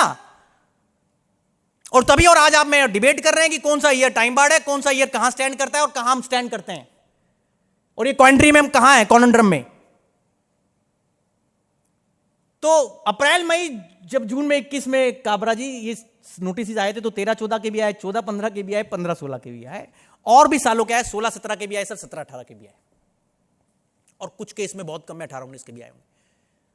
अब आप सोचिए कि जब 16, 17 का केस कन्वर्ट हुआ आज, तो 16-17 के 3 साल कब खत्म हो गए काबरा जी? 30 में ही खत्म हो गए, 31 मार्च 20 को, सॉरी। और आज कितने साल हो गए सर उसको? 16-17 को, मतलब अगर आज कोई नोटिस आता है आपको नए लॉ में तो कितने साल? नहीं 16-17 का नोटिस अगर आपको नए लॉ में आज 148 का मिलता तो 5.5 साल हो गए ना सर, 5 साल। तो ये कौन सी अच्छा, अब आप डिपार्टमेंट का स्टैंड सोचिए, ये now you will connect with me कि आज अगर आपको 16-17 का नोटिस आता है किसी एसएससी का, और उसका नोटिस पहले ओल्ड लॉ में आया था सर, और इस सुप्रीम कोर्ट के फैसले की वजह से अब ये नए लॉ में आ रहा है, लेट अस से उसमें कोई 50 लाख से कम का एस्केपमेंट है, 15 लाख रुपए का, आपके हिसाब से वो नोटिस आना चाहिए सर? मैं दोबारा रिपीट करता हूं अपनी क्वेरी को। असेसमेंट ईयर है, निर्धारण वर्ष है 16-17, इनकम एस्केपिंग असेसमेंट है 15 लाख रुपए, और नया लॉ का नोटिस आपको 148 का नोटिस और 148A का ऑर्डर, ये दोनों कॉम्बो में आते हैं। ऐसा ही लॉ भी है और ऐसे ही लॉ है, तो 148A का ऑर्डर और 148 दोनों साथ आते हैं। तो आज 148 का नोटिस आ रहा है मुझे, तो डिपार्टमेंट की काउंटिंग ये है सर, ये 3 साल के अंदर, इसलिए इसमें 50 लाख का क्राइटेरिया। मैडम आप बिल्कुल सही रिएक्शन कर रहे हैं। किसी भी कोई, ये कौन से प्लेनेट का कैलेंडर है कि जो अभी तक 31 मार्च 20 पे फिक्स हो गया है? मेरी समझ में नहीं आ रहा ऐसे। असेसमेंट ईयर 16-17 में आज आप रीओपन कर रहे हो तो 5.5 साल हो गए सर, 5 साल हो गए। उसमें सीबीडीटी का स्टैंड ये है कंफर्म्ड कि चाहे 50 लाख से कम का भी एस्केपमेंट है तो भी उन्होंने notice, is it right? Under avoidable travel back in time उनका फंडा वही है सर। ये केस एक गणेश दास खन्ना का आप नोट कर लें, अभी अगस्त 2022 में यही फैसला, मतलब it's not A final decision but I was part of the court room, मतलब मैं कोर्ट में था उस समय जब ये केस चल रहा था हमारे दिल्ली हाई कोर्ट में, जस्टिस मनमोहन के पास, गणेश दास खन्ना। तो ये 16-17 का केस था सर, 50 लाख रुपए से कम का अमाउंट था, 5 लाख रुपए, समथिंग लाइक दैट। अब सोचिए 5 लाख के लिए उसको रिट भी फाइल करनी पड़ रही है sir, and I should be having all my commiserations to the tax payer who has to spend for going to the writ. Sorry, आप कहेंगे आपको कॉमिसरेशन की क्या जरूरत है, आप तो खुद भी तो हाई कोर्ट के वकील हैं, आपको काम मिल रहा है। ऐसे डिपार्टमेंट के वकील मुझे बोलते हैं, ओ ऑफिसर्स, कि गोयल साहब आपको क्या दुख हो रहा है? मैंने कहा सर हर एक चीज़ हम वकील के एंगल से नहीं सोच रहे होते, हमें कुछ चीज़ें और बहुत बार चीज़ें सोसाइटी के और एक जनरल पब्लिक के एंगल से भी देखनी पड़ती हैं, और चाहिए भी, ये हमारा संविधान कहता है। तो anyhow, coming back to my point sir, तो 16-17 का केस, 5 लाख रुपए का एस्केपमेंट, तो गणेश दास खन्ना को इन्होंने कहा कि नहीं साहब, इन्होंने नए लॉ में नोटिस दे दिया सर। उस सुनवाई में जज साहब ने उनसे कई बार पूछा कि भैया इसको 3 साल के पीछे, क्योंकि अब आपको पता है नए लॉ में जब 3 साल के पीछे 148 होगा तो कब हो सकता है, जब उसका basic criteria, one of the criteria है कि 50 लाख से ज्यादा होना चाहिए स्केपमेंट। तो जज साहब ने पूछा तुम इसको क्यों नहीं दे रहे हो इसका बेनिफिट? वो कह रहे नहीं साहब, हमारे हिसाब से तो ये 31 मार्च 20 ही है अभी भी, और अभी भी टोला चल रहा है। उनको पता नहीं इस लॉ से, सॉरी ये लॉ मुझे इसका नाम भी समझ में नहीं आता, एब्रिविएशन टोला, यही मुझे खतरनाक लगता है कई बार सर। टोला, TO, it's not is full name, full name तो ज्यादा बड़ा है बहुत, उसको बोलने में भी बड़ा दिक्कत सा होता है कुछ। अब वो आया किसी और वजह से था, उसका इस्तेमाल अब इसमें पूरे कानंड्रम में इसी टोला का इस्तेमाल हो रहा है सर। अब काबरा जी जज साहब ने उसको स्टे कर दिया, उन्होंने कहा मेरे ऑनरेबल दिल्ली हाई कोर्ट ने उस प्रोसीडिंग को स्टे कर दिया, और डिपार्टमेंट के इस लॉजिक को उन्होंने प्रेमा फेसा, it's an interim order, Ganesh Das Khanna का फाइनल ऑर्डर नहीं है दिल्ली हाई कोर्ट का, बट उस इंटरिम ऑर्डर में जज साहब ने अपना प्रेमा फेसा ऑब्जर्वेशन दे दिया कि ये जो रीडिंग है सीबीडीटी की टोला की गलत है। I hope it makes the point very clear, and this should be the way the I wish and I feel this is the right way to read this law. वो कह रहे हैं आप जब आज 16-17 का नोटिस बना रहे हैं तो 3 साल खत्म हो गए भैया, आप 50 लाख से कम का एस्केपमेंट आपके हिसाब से, तो आपने किस बेसिस पे आपने इसको नए लॉ में नोटिस दे दिया? फिर आइए एक और पॉइंट सर, नोट करने वाली बात है, बड़े इंपॉर्टेंट पॉइंट बताने लगा हूं मैं आपको। ये एक पॉइंट है गाबरा जी, एक और पॉइंट बहुत इंपॉर्टेंट है। 16-17, 17-18 में सर एक और पॉइंट जो मेरे को समझ में आया, जो मैं केसेस की तैयारी कर रहा था रिट्स की, कि इन्होंने काबरा साहब डिपार्टमेंट ने एक और स्टैंड लिया है जो मेरे ओपिनियन में, हम्बल ओपिनियन में, बड़ा प्रीपोस्टरस और एब्सर्ड है with due respect to government and CBDT. उनका कहना यह है कि साहब ये 16-17 का आज जो नोटिस बन रहा है सर नए लॉ में, जिसमें 3 साल खत्म हो गए हैं, उसमें आप देखिए सर इन सब केसेस में अप्रूवल किससे ली है? 16-17 वालों में, 17-18 में किससे लिया approval? Principal commissioner of income tax, am I right? हाँ, आप सेक्शन 151 खोल के पढ़िए नए लॉ का क्या कहता है सर। हाँ, उसमें कहीं ये नहीं लिखा कि टोला की वजह से 3 साल बढ़, उसमें शुद्ध लिखा है, सीधा सरल स्पष्ट, सीधा सरल स्पष्ट, ऐसे ही बोल रहा हूं कि 3 साल से पीछे होंगे तो अप्रूवल। तो इसमें टोला कहां से आ गया सर? अब कि इन्होंने 16-17 में, 16-17-18 में किसी में, काबरा जी आप बिल्कुल सही कह रहे हैं, मेरा भी एक्सपीरियंस ये गलत है सर साहब, टोटली रॉन्ग। आप कहेंगे इसका क्या अथॉरिटी आपके पास? I am telling you, I have a direct point on this and I am not wasting you time. I hope you can take note of this discussion which I am now making. Sir, department ने जब अप्रैल मई जून में तो पुराने law के notice दिए, जिसकी वजह से हम जो डिस्कशन कर रहे हैं, कुछ अनलक्की लोग थे जिनको मार्च में भी नोटिस आए। Definitely I can not say those tax payers to be lucky who are given notice under 148, I can't say that. आप 15-16 असेसमेंट ईयर पकड़ लीजिए काबरा जी, बड़ा इंटरेस्टिंग है। अरे साहब मजा आ गया, अभी मुझे बताने दीजिए, फिर मेरे को शांति नहीं मिलेगी अंदर से। स्पीकरों को कुछ आदत होती है कि नहीं बोलेंगे तो क्या करेंगे, अभी तो बोलने आए हैं, मोमेंटो भी लिया है, ऑर्गेनाइजर्स का खर्चा भी करवाया है। Anyhow, coming back to my point, assessment year 15-16, इसमें नोटिस आया सर मार्च 2021 में पुराने लॉ में। अब मार्च 21 में 15-16 का नोटिस आया तो मेहर भाई वो तो कब हुआ, 4 साल खत्म हो गया ना उसका, एम आई राइट? अब उस समय के लॉ में सर क्या था सेक्शन 151 में कि अगर आप 4 साल के बाद नोटिस देंगे तो अप्रूवल लेंगे पीसीआईटी से, और 4 साल के अंदर देंगे तो रेंज हेड से लेंगे, ज्वाइंट कमिश्नर से, एडिशनल कमिश्नर से। अब इन बहुत सारे केसेस में जो मार्च 21 में रीओपन हुए, स्पेशली 15-16 के, तो उनमें इन्होंने पता नहीं कौन सा साइंस लॉजिक लगाकर वही इन्होंने अप्रूवल जेसीआईटी की ले ली। और ऐसा नहीं हुआ सर, ये यूनिफॉर्म चला। ये भी बड़ा इंटरेस्टिंग नोट है, पॉइंट टू बी नोटेड। कुछ कमिश्नरेट्स में कमिश्नर ने भी दे दिया अप्रूवल। मेरे पास एक फैमिली के 5 केस आए, मैं मार्च 21 की बात बता रहा हूं काबरा जी। वो सिंघानिया फैमिली थी। फैमिली का मतलब समझ रहे हैं ना, आपस में भाई बहन मियां बीबी ऐसे सब कुछ assessees.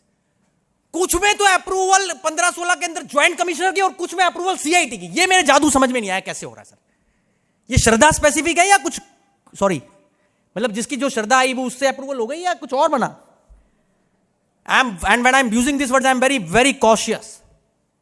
How this can be the law in a जय भाई कि जब एक आप सेंट्रल एक्ट एडमिनिस्टर कर रहे हैं तो ऐसा कैसे हो सकता है कि एक व्यक्ति तो कमिश्नर की अप्रूवल ले रहा है और उसी फैक्ट में दूसरा व्यक्ति एडिशनल कमिश्नर की अप्रूवल ले रहा है? दोनों में से कोई तो, दोनों ही सही कैसे हो सकते हैं एक टाइम पे? इसमें मैंने कोई जादू मंत्र नहीं बोला, कोई मंत्र नहीं पढ़े। और इसके लिए इतनी जबरदस्त लिटिगेशन काबरा जी अभी भी चल रही है। Orissa high court took the favour of the assessee. You can note down Ambika iron. Orissa high court ने बिल्कुल क्लियरली बोल दिया कि सेक्शन 151 को जय भाई टोला से कोई लेना देना नहीं है। जो competent authority section 151 income tax act बता रहा है वो वैसे ही चलेगी। मतलब सेक्शन 151 की अप्रूवल लेते वक्त आप टोला का मिश्रण उसके अंदर नहीं कर सकते। That is Orissa high court first head. फिर क्योंकि मैं सूरत में हूं और बॉम्बे से नजदीक है सर, बॉम्बे हाईकोर्ट ने काबरा जी 1 दर्जन से ज्यादा फाइनल ऑर्डर दे दिए इस बात पे कि आपका स्टैंड डिपार्टमेंट बिल्कुल गलत है। सेक्शन 151 में जो अथॉरिटी लॉक कर दी वो फ्रीज हो गई, वो 4 साल के बाद वही होगी चाहे आप कुछ भी कर रहे हैं। टोला वोला का कोई लॉजिक नहीं लगता है। और यही लॉजिक मैं एक्सटेंड कर रहा था जो आपके साथ डिस्कशन करिए असेसमेंट ईयर 16-17 और 17-18 के केसेस में। आई hope you get my point of view sir, all of you. Assessment year 16-17 की जो रीओपनिंग डिपार्टमेंट ने आज करी है सर 17-18 की, उसमें अप्रूवल मेरी हम्बल ओपिनियन में chief commissioner of income tax की होनी चाहिए, ना कि कमिश्नर की। और इसीलिए मुझे आपको यह उड़ीसा हाईकोर्ट भी बताना पड़ा, बॉम्बे हाईकोर्ट भी बताना पड़ा। बॉम्बे हाईकोर्ट का ऑर्डर अगर आपको नोट करना है, you can note down 2 important orders, JM financial and Voltas limited. 2 important orders are there, JM financial limited and Voltas limited sir. So some breathing. और एक और बात, हमारे यहाँ इनकम टैक्स में जब ये सारी 148 की लिटिगेशन फिर से चरम सीमा पे आ रही है सर, तो बहुत सारे जजेस में से कुछ जजेस इस बात को बिल्कुल क्लियरली मान रहे हैं सर कि ये जो मैंने आपको बात बोली कि 13, 14 वगैरह टाइम बार्ड है सर। जैसे उड़ीसा हाई कोर्ट ने, काबरा साहब I am please to share, justice Muralidhar ने अभी अगस्त 2022 में उन्होंने बिल्कुल क्लियरली ऑर्डर भी कह दिया कि साहब 13-14 किसी भी एंगल से कुछ भी हो जाए, चाहे आशीष अग्रवाल लगे, चाहे सीबीडीटी लगे, चाहे टोला लगे, वो 31 मार्च 21 को उसकी आत्मा खत्म। पर आप कहेंगे गोयल साहब अब हमें तो लड़ना है ना, अब हमें बताइए। अच्छा, किसी ने मुझसे पूछा कि मिस्टर गोयल साहब ने मुझसे पूछा था, अभी यहां बैठे थे, कहा हाँ, कि that according to you mister Goyal what should be the way forward, what are the possible remedies which a taxpayer can explore against this new orders passed under 148AD and 148 notices? You can note down, sir, there are 4 comparative remedies which you may yourself in your kind judgment evaluate as per the convenience of the taxpayer also, keeping in mind all the entire holistic scenario. I am not advising for the moment that everybody and anybody or all of us should take all assessees in writ. Sorry. I am having a point to make to all of you in a very humble manner that आज जब आपको नए law में sir 148 का notice आया है, तो what does law expect me? If I don't do Goyal sahab anything, what it says? It says you have to just file a compliance return. I say it is a compliance return. Let us say I file it today. वो notice तो अब जुलाई 22 में आया है ना आपके पास sir, तो इसकी टाइम बारिंग डेट क्या है सर? हैं? नहीं, रिटर्न की नहीं, मैं असेसमेंट की टाइम बारिंग पूछा हूं काबरा साहब। वो तो अगले साल होगी, अभी डिमांड नहीं निकली ना, वो तो 148 अब स्टार्ट हो गया। Am I right sir? तो मैं अपने आप से पूछता हूं एक question, I ask a question to my self, कि अगर मैंने रिटर्न भर भी दी सर, उससे जुडिक्शन तो बनती नहीं, आपने तो पहले ही ऑब्जेक्ट कर रखा है। और दूसरा, अगर मैं ईओ को एक लेटर मेल कर दूं, this is my understanding which I am discussing with all of you and you can take note of it, you do it when you like it, please sorry, that is a caveat. कहीं आप बोलो गोयल साहब बता के गए थे seminar में, इसलिए हमने ऐसा कर दिया। मैं बड़ी हम्बल तरीके, विनम्रता से आपको बता रहा हूं सर, कि आप रिटर्न भी भर देते हैं और 2 लाइनों का एक पत्र एओ साहब को लिखकर मेल कर देते हैं, क्योंकि वो पोर्टल पे नहीं जाएगा, शायद पोर्टल पे तो तभी जाएगा जब वो आपको इजाज़त देंगे उस पर फाइल करने की। तो आप एक जुडिक्शनल असेसिंग ऑफिसर को ये लेटर मेल कर सकते हैं, जो मेरे माइंड में आया बहुत डिस्कशन के बाद अपने ऑफिस में भी और अपने ब्रदर से, कि दैट कि साहब already this issue has been taken of note of by various high courts and this is a legal issue कि whether this CBDT instruction was is otherwise valid और not, and till the time those proceedings get those issue is finally decided by the high courts and the supreme court, till the time proceedings should be kept in abeyance. वैसे भी उनको अभी assessment तो करनी नहीं है, assessment तो अगले साल ही होगी, time barring date sir, am I right? और दूसरी बात यह है कि इससे मेरे को ये सांत्वना रहेगी दिल को कि आप, मैंने अपना धर्म और कर्म कर दिया है, तो रिटर्न भरने से ना तो उसको जुडिक्शन मिलेगी सर, और ये लेटर लिखने से ये भी होगा कि हमने प्रोसीडिंग को वेव नहीं किया अपने लिमिटेशन वाले पॉइंट को और सीबीडीटी इंस्ट्रक्शन की वैलिडिटी को, तो भी उनको असेसमेंट तो काबरा जी अगले साल ही करनी है। तो ये एक तरीका है जो मुझे लगा मिडवे हो सकता है, कि एक तो है कि असेसी खुद जाना चाहे रिट में, नहीं साहब मेरी तो रिट अभी पिटीशन फाइल होनी चाहिए, that is his own call, but if you ask me mister Goyal what can be the other option, that is my point sir. Even if we file this compliance return and even if we say that this should be kept in abeyance, then that should be treated as good enough for the time being, sir. और एक और मैंने remedy सोची थी अपने mind में, हालांकि बहुत सारे इनकम टैक्स के कमिश्नर दिल्ली में इस चीज को लेकर अभी कंफर्टेबल नहीं है, but you can note it down, it's a very important point, कि 148 कैपिटल ए क्लॉज डी का order sir income tax act में अपीलेबल ऑर्डर नहीं है, am I right? 148 capital A clause D का ऑर्डर सीआईटी बिल को तो appealable नहीं है, सेक्शन 246 से लिस्ट दी हुई है, आप सबको पता है। इसीलिए ज्यादातर लोगों के मन में आता है कि रिट में जाए भाई, हमें जाना चाहिए नहीं जाना चाहिए। मैं बड़ी विनम्रता से और बड़ी उससे शालीनता से बोलता हूं कि रिट मेरे को तो प्रोफेशनली डियरर है, बट हर एक एसएससी के लिए it's not that cost effective remedy. So one can also explore 264 against 148 AD order. Are you noting my point? 148 AD का ऑर्डर काबरा साहब मेरा आज हो गया, जिसमें उन्होंने मुझे कह दिया कि ये केस फिट केस है for 148, so can I try it for 264? Immediately एक सीए साहब ने मुझे बोला कि गोयल साहब इसमें तो कमिश्नर की अप्रूवल से पास हुआ हुआ है ऑर्डर, इसमें 264 कैसे बनेगा? सर देखिए, कमिश्नर की अप्रूवल का मतलब ये नहीं कि वो ऑर्डर कमिश्नर का है, ऑर्डर तो एओ का ही है, The authority who is passing the order is AO. So in my respectful submission, 264 can also be explored. So written filing, giving a letter of keeping the proceeding in abeyance is option 1. Filing section 264 revision petition to the concerned commissioner is option number 2. Option number 3 is filing of writ petition before the High Court. Definitely उसमें तो आप वकील साहब को fees देकर ही writ file कराएंगे sir. तो वो तीसरा नंबर पॉइंट हुआ. और चौथा नंबर पॉइंट ये कि अगर आप कुछ भी नहीं करते हैं सर, तो भी अगर असेसमेंट डिपार्टमेंट 1 साल 1.5 साल बाद करता है, तो भी जो भी कानून हाई कोर्ट सेटल करेंगे उसका बेनिफिट सबको समान रूप से मिलेगा. I have no hesitation to say so sir.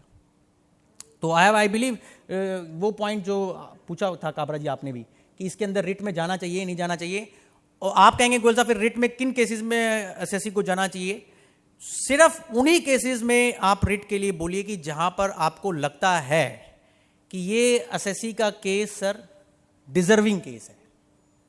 Don't take every case in writ. I am telling you, very high court and various जजेस आर स्टिल हैविंग जय भाई दैट फीलिंग कि 148 कैपिटल ए क्लॉज डी का order interlocutory order है.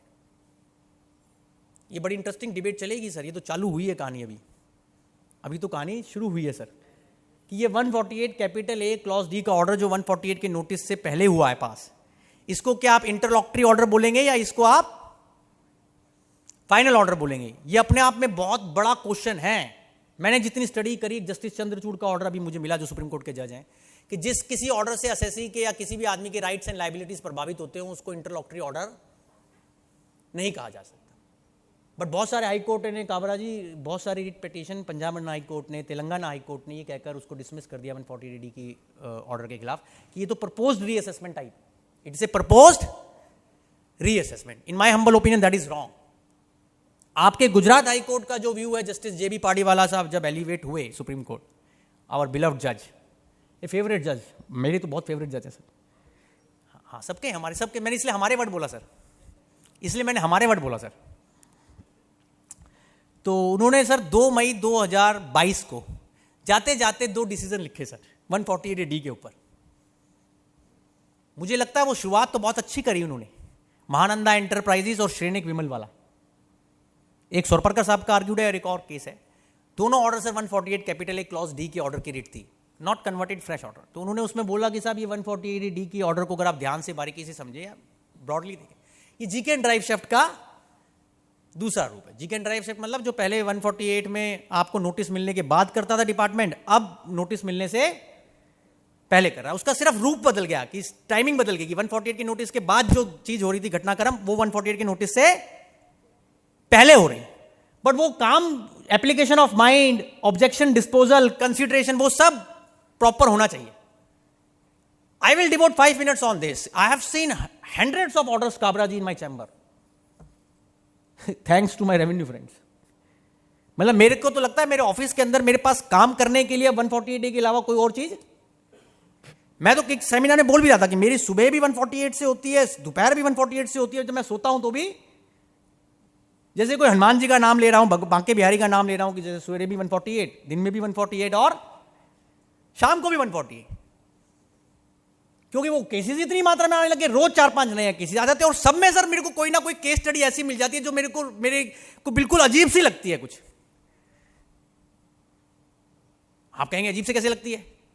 एक आदमी है जय भाई, उसने कोई ट्रांजैक्शन ही नहीं करी उस आदमी से, उसने पूरा अपना सब कुछ बता दिया कि सर इस फाइनेंशियल ईयर में इस आदमी से मैंने कोई ट्रांजैक्शन नहीं करी 148 के शो कॉज आने के बाद. वो क्या कर सकते हो? बैंक स्टेटमेंट दे दी, सब कुछ बता दिया. मतलब all the best evidence in the position of the taxpayer was given in reply to 148 show cause notice. But still the department passed the adverse order and the concerned approving authority gave the approval just because there is an information on the inside portal as per risk management strategy. Coming to the same point.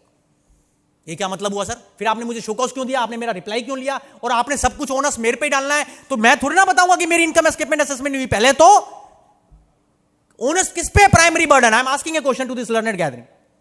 Department पे sir income escaping assessment का charge department लगा रहा है. And in this 148, Kabra sahab, with due respect to revenue authorities, they are putting this onus, negative onus on the taxpayer. This is a flaw. Law, even law does not say so, sir. Law says कि show cause notice कौन दे रहा है? Department दे रहा है. Income escaping assessment का charge कौन लगा रहा है? उसको सब्सटैंशिएट करने का काम किसका होगा? और मैं बता रहा हूं, मैंने अच्छा एक केस में काबरा जी उन्होंने एसएससी को बोला कि तुमने ये बोगस परचेज वगैरह किया है। एसएससी ने बोला सर ये जो इन्फॉर्मेशन आपके पास इन्वेस्टिगेशन विंग से आई है जिसके बेस पे आप 148 है हमारा कर रहे हैं, कृपा करके वो पूरी इन्फॉर्मेशन दे दें। अब बहुत लोग आप लोगों ने मांगी होगी सर, कितनों को वो इन्फॉर्मेशन डिपार्टमेंट दे देता है जो विठलानी जी आप क्या हाथ थोड़ा ऐसे ऊपर से हिलाना सबको नजर आए, नहीं देता ना। मैं नहीं बोल रहा हूं, यहां पे नहीं बोला अभी, और बहुत सारे लोगों का अनुभव है कि साहब हम मांगते रहते हैं हमें वो इंफॉर्मेशन के दर्शन। ये भी कमाल का जादू है। कोई आदमी किसी से कहे कि भैया हमारा तेरे खिलाफ एलिगेशन ये है कि तूने तेरे केस में इनकम एस्केपिंग असेसमेंट है, आपके केस में सॉरी, और हम तुम्हें ये भी नहीं बताएंगे कि हमारे पास आपके खिलाफ क्या है, आप साबित करो आप बेगुनाह हो। बड़ा कमाल है, ये वॉन्डर कैसे हो रहा है सर। और इसीलिए कोर्ट्स को जय भाई कहना पड़ रहा है 445 ITR 436 दिव्या कैपिटल, नोट करिए लैंडमार्क फैसला दिल्ली हाईकोर्ट का, जिसमें 1 लाख करोड़ रुपए का स्कीममेंट लगा दिया डिपार्टमेंट ने, 1 लाख करोड़ रुपए का। हमारे वेद जैन साहब का argued case बिलव 445 ITR page number 436 Divya capital, A order of May 2022, Justice Manmohan writing that purpose of show cause notice under 148A has been lost on the income tax department. Directions have been given to the CBDT to stop this harassment to the taxpayer in the country. But I am sorry sir, ये फैसला मई में आ गया था, 12 मई में। आप note कर लीजिए, इस फैसले की डेट मुझे याद है, 12 मई 2022, दिव्या कैपिटल, जो विजयन साहब ने आर्ग्यू किया, 445 ITR 436 में रिपोर्टेड है। उसके बाद भी काबरा जी मई के बाद हम कब आ गए, अब हम कौन से मंथ में है सर? और जुलाई में कितने जय भाई, ये तो अभी पूछ ही रहे हैं आप सब लोग, आप लोगों को चिंता होती है, मैडम भी बोल रही थी कि कोई सब बताएंगे, कितने सारे ऑर्डर आ गए। उस ऑर्डर का प्रभाव पॉजिटिव क्या पड़ा, ये मैं सोचना चाह रहा था अपने अंदर, मेरे अंदर ये अपने अंदर ही मैं सोच रहा था कि कितने ऑर्डर दिव्या कैपिटल की लाइट में सही पास हुए। और ये एक जज नहीं है जिन्होंने ये आप कहेंगे कि इतना स्ट्रॉन्ग रिमार्क पास किया है कि that purpose of show cause notice under the new law of 148A has been lost on the income tax department. I am telling you in another order sir, which you all should note and must read it, very short but very important, very useful order of August 2022, few days back, maybe some of you have read it.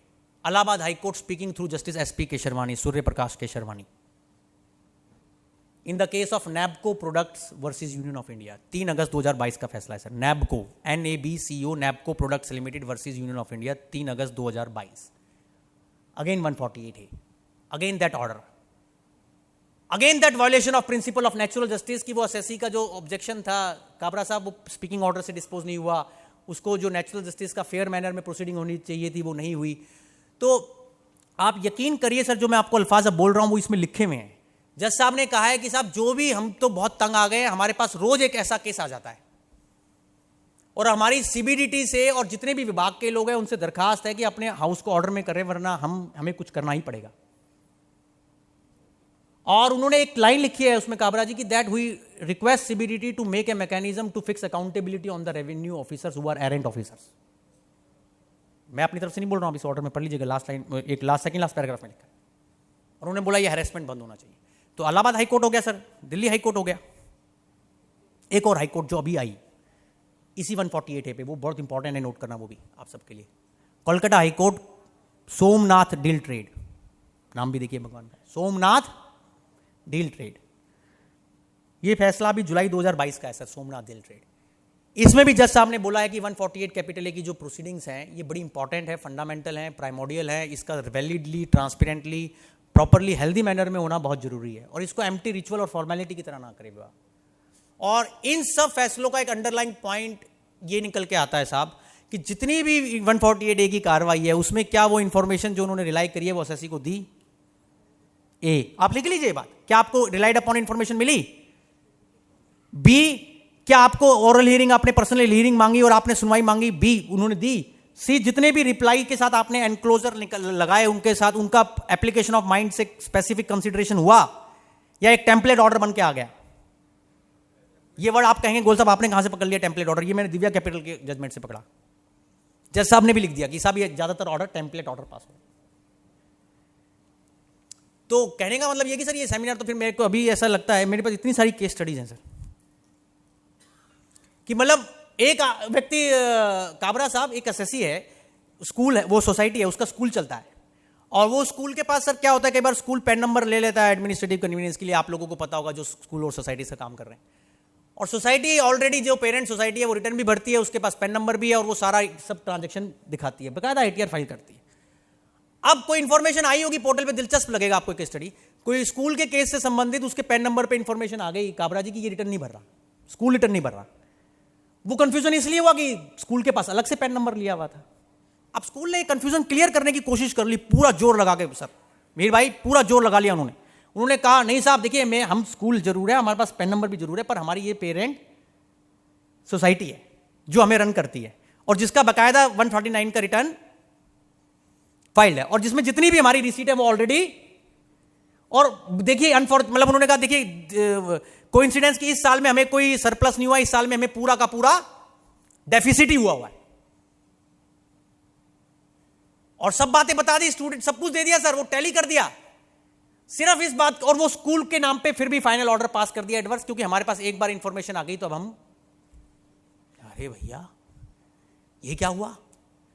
अच्छा ये case मैं जब इसको तैयार कर रहा था sir, तो आपके गुजरात हाई कोर्ट में जस्टिस पाड़ीवाला साहब का ऑर्डर एक मुझे मिला, और ये अभी का ऑर्डर है, पढ़ने लायक है सर। ये समझ में आता है कि देखिए जज जब जो लिखता है कि सिर्फ पैन नंबर लिखने से इनकम एस्केपिंग नहीं, देखिए मुद्दा क्या है काबरा जी की, क्या एक आदमी के पास अगर 2 पैन नंबर हो भी गए तो उसकी पनिशमेंट हो सकती है, आई डोंट डिनाई दैट, जो भी लॉज हैं, बट इनकम एस्केपिंग असेसमेंट तो तभी होगी ना जब किसी इनकम पे टैक्स या उसको ऑफर टू टैक्स नहीं हुआ है।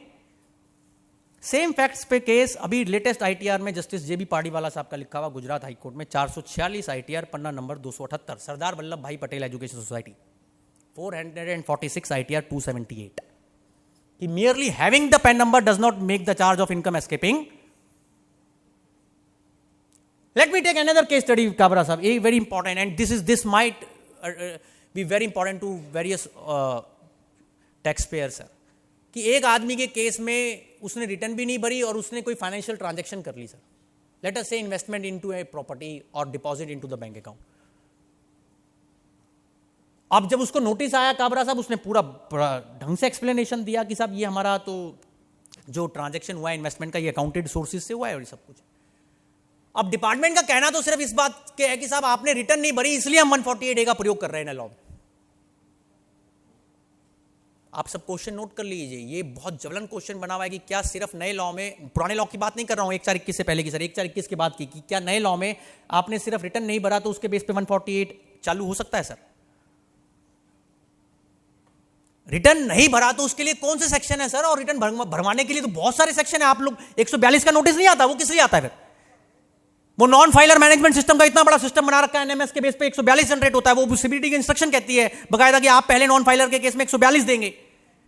ये 148 की पैराशूट लैंडिंग कहां से होने लगी? और 148 is not meant for filing the return of income, 148 is strictly meant for still for, and I say this has been debated in lot of seminars in CA Institute also. Some of the people were saying कि नहीं Mr. Goel, department can believe that जिस आदमी को return भरनी चाहिए थी अगर नहीं भरी तो उससे इनकम एस्केपिंग असेसमेंट का डीम्ड चार्ज हो गया। मैं आई टेल यू सर, 1/4/21 से पहले का जो कानून था 147, उसकी आप एक्सप्लेनेशन 2 नोट कर लें, उसमें डीम्ड एस्केपमेंट की बात थी, बट नए लॉ में कोई ऐसा डीम्ड एस्केपमेंट का क्लॉज 1/4/21 के बाद नहीं है। और ऊपर से आपके अहमदाबाद ट्राइब्यूनल ने और बहुत सारे कोर्ट्स ने सर ये डिसीजन दिए हुए हैं कि अगर आपको रिटर्न भरवानी है तो उसके लिए सेक्शन 142 है, 148 उसके लिए नहीं है। Any house, I want to just summarize this issue like this कि merely doing a financial transaction by itself does not mean that income is escaping assessment. आपने अगर आपके अच्छा एक केस में ये लिखा हुआ था काबरा जी कि इसमें तो बहुत सारे डेबिट और क्रेडिट हो रहा है। डेबिट क्रेडिट से मोह ठीक है, पर इतना मोह कि नहीं साहब डेबिट क्रेडिट इतना ज्यादा हो गया इसी से हम मानते हैं कि income has escaped.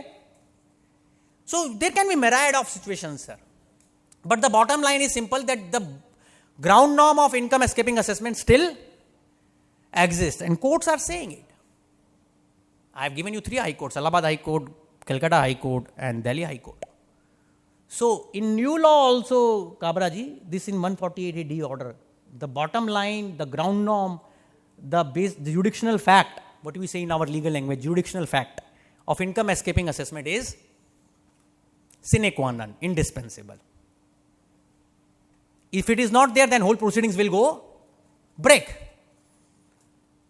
So that is about 148, sir.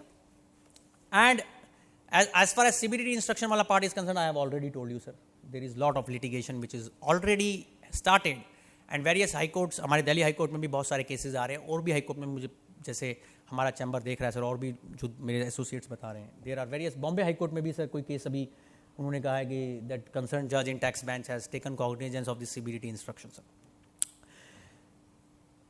कुछ और 2-3 फैसले थे सर जिसको मैंने सोचा था कि आज आपके सामने मैं अपनी बात उन पर जरूर रखना चाहूँगा थोड़ी थोड़ी देर के लिए, apart from section 148 which we have just discussed. One is this order which I believe cuts across all laws, and I am so much, मैं जितनी बार इसको पढ़ता हूँ काबरा जी इस ऑर्डर को सुप्रीम कोर्ट के, उतनी बार मुझे लगता है मैंने इसको भी और पढ़ना चाहिए। और इस फैसले के अंदर जस्टिस चंद्रचूड़ साहब, one of the very learned जजेस and now currently 3rd number judge, future expected CJ also of the Supreme Court. So he has written this order in the case of T. Tikanu versus Securities Exchange Board of India. You can note this order, T. Tikanu versus Securities Exchange Board of India. It's a 2022 decision. You will say, Mr. Goyal, it's a SEBI law order. What it has to do with other laws? I will tell you, sir, in very brief. In this case, Mr. T. Tikanu was asking for some investigation report of SEBI in the adjudication proceedings. SEBI said कि नहीं साहब वो investigation जो हमारे विभाग ने करी है हम आपको नहीं दे सकते, वो रिपोर्ट आपका राइट नहीं है। This matter landed before Supreme Court of India, Justice Chandrachud's court. And I am telling you, it's a worth reading order, treatise. Can you appreciate, Kabraji, where Justice Chandrachud took this debate to? He discussed 2 important norms, sir. You can note it down. Fairness and transparency. He discussed these norms. कि fairness और transparency का norm क्या है और उसका क्या implication है किसी भी विभाग के लिए, कोई भी वो information जो वो rely कर रहा है उसको suo motu उस सामने affected person को देना. Principle of fairness and transparency. और दूसरा टेस्ट उन्होंने क्या लगाया? Relevant information. मेरे अपने इनकम टैक्स एक्ट के इनकम टैक्स प्रैक्टिस के अनुभव में मैंने देखा है सर, आधे से ज्यादा केसेस में इस प्रिंसिपल का वायलेशन है with due respect to this revenue authorities. I don't know what hesitation they have to give that relied upon information to the tax payers. Rather it is so basic to fairness, rather it is so basic to transparency, and I don't know why it requires 2 + 2 = 4 is written in some case law, then we will accept it. It happens like this to us. So I am telling you this decision of T. Tikanu versus Securities Exchange Board of India, and see the timeline sir. अभी मैं आपके सामने आज अगस्त में बोल रहा हूं, इसी फैसले के बाद एक और फैसला है जो हमारे देश के मुख्य न्यायाधीश अभी रमना साहब, रिलायंस इंडस्ट्रीज का केस, आप we all know this name, Reliance Industries Limited again versus SEBI. You noted this name also, Reliance Industries Limited. उसमें भी इन्होंने ये तर्क ले लिया सेबी ने कि हम नहीं देंगे सर, ये हमारे इंटरनल डॉक्यूमेंट्स हैं. And justice Ramana speaking in August 2022 for the supreme court of India says that it is basic expectation of any person that there should be some basic standard of transparency and fairness sir in the adjudication proceedings. I don't know what we are asking, and और इस चीज को लेने के लिए काबरा जी कई बार writ file करने पड़ती है. बड़ा दुख होता है सर कि इस चीज को कहलवाने के लिए कि हमें ये कागज मिल जाए जनाब, हम हाई कोर्ट में रिट में जा रहे हैं. That's wrong. और उस मेरा ओपिनियन तो ये है, किसी दिन ये काबरा जी पॉइंट टेस्ट होना चाहिए कि जिस व्यक्ति से, अधिकारी से आपने बार बार वो इंफॉर्मेशन मांगी और वो फिर भी नहीं दे रहा है और फिर आपको उस वजह से हाई कोर्ट जाना पड़ रहा है, तो मेरे हम्बल ओपिनियन में वो प्रोसीडिंग्स कभी सेटिसाइड नहीं होनी चाहिए, सेकंड इनिंग नहीं मिलनी चाहिए. जज साहब को उसको कंप्लीटली क्वैश करना चाहिए. This I am saying on the record. Why? Because that, how can that person be given the benefit of his own wrong? इसका मतलब तो ये हुआ कि हर एक ऑफिसर को पहले हम हाई कोर्ट जाएंगे और हाई कोर्ट जब कहेगा तब विजडम आएगी. I am sorry, that is not our constitution of India says. I am sorry, this is not our jurisprudence says, and there is no choice for anybody in Indian jurisprudence कि ये जो दोनों decision मैंने आपको बताया, Reliance industries का और T टिकानू का, कि इसको कोई ऑफिसर कहे कि मैं इसको फॉलो. हमने तो इतने सारे असेसमेंट ऑर्डर देख लिए सर अपनी प्रैक्टिस में, सर्च एंड सीजर वाली में, कि जहां इन्वेस्टिगेशन विंग की इंफॉर्मेशन बहुत जगह यूज होती है और उसको हम मांगते हैं तो सर कभी नहीं दिया जाता.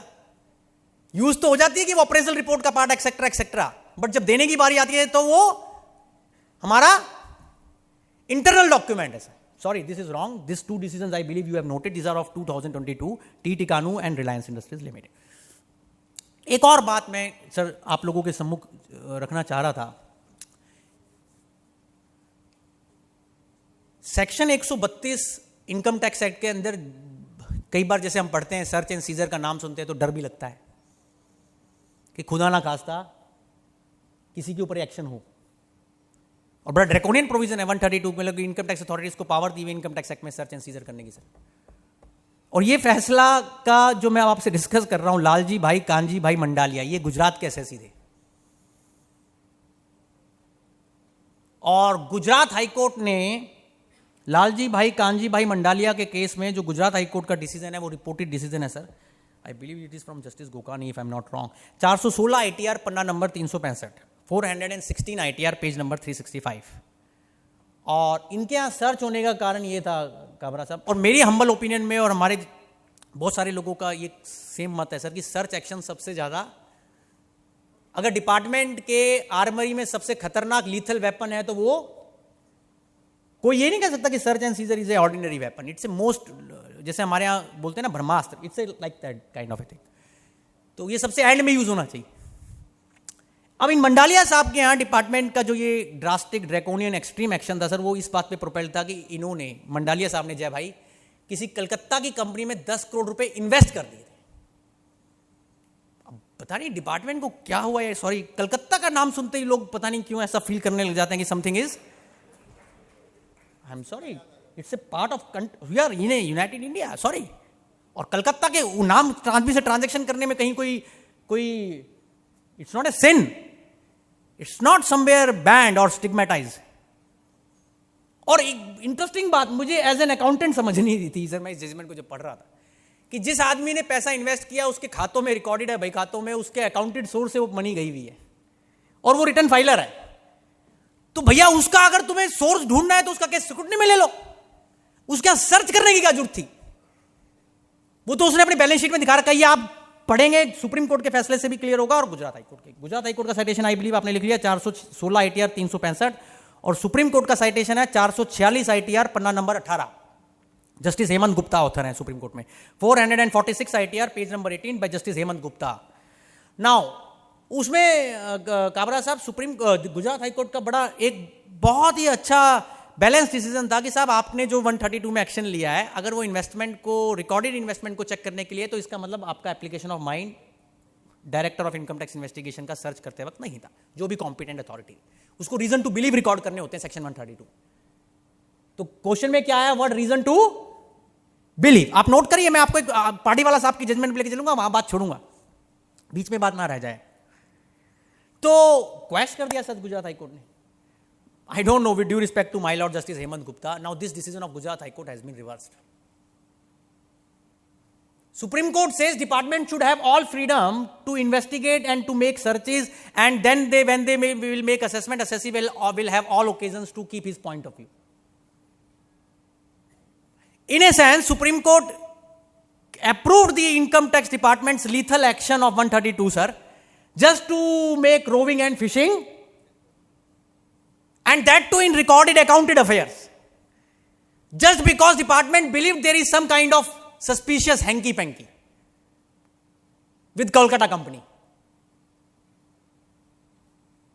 The painful part of the decision, with due respect as an academician, what I found is, sir, in this now Supreme Court order, the Honorable Supreme Court says this word reason to believe and this requirement of recording satisfaction by the authority is an administrative exercise,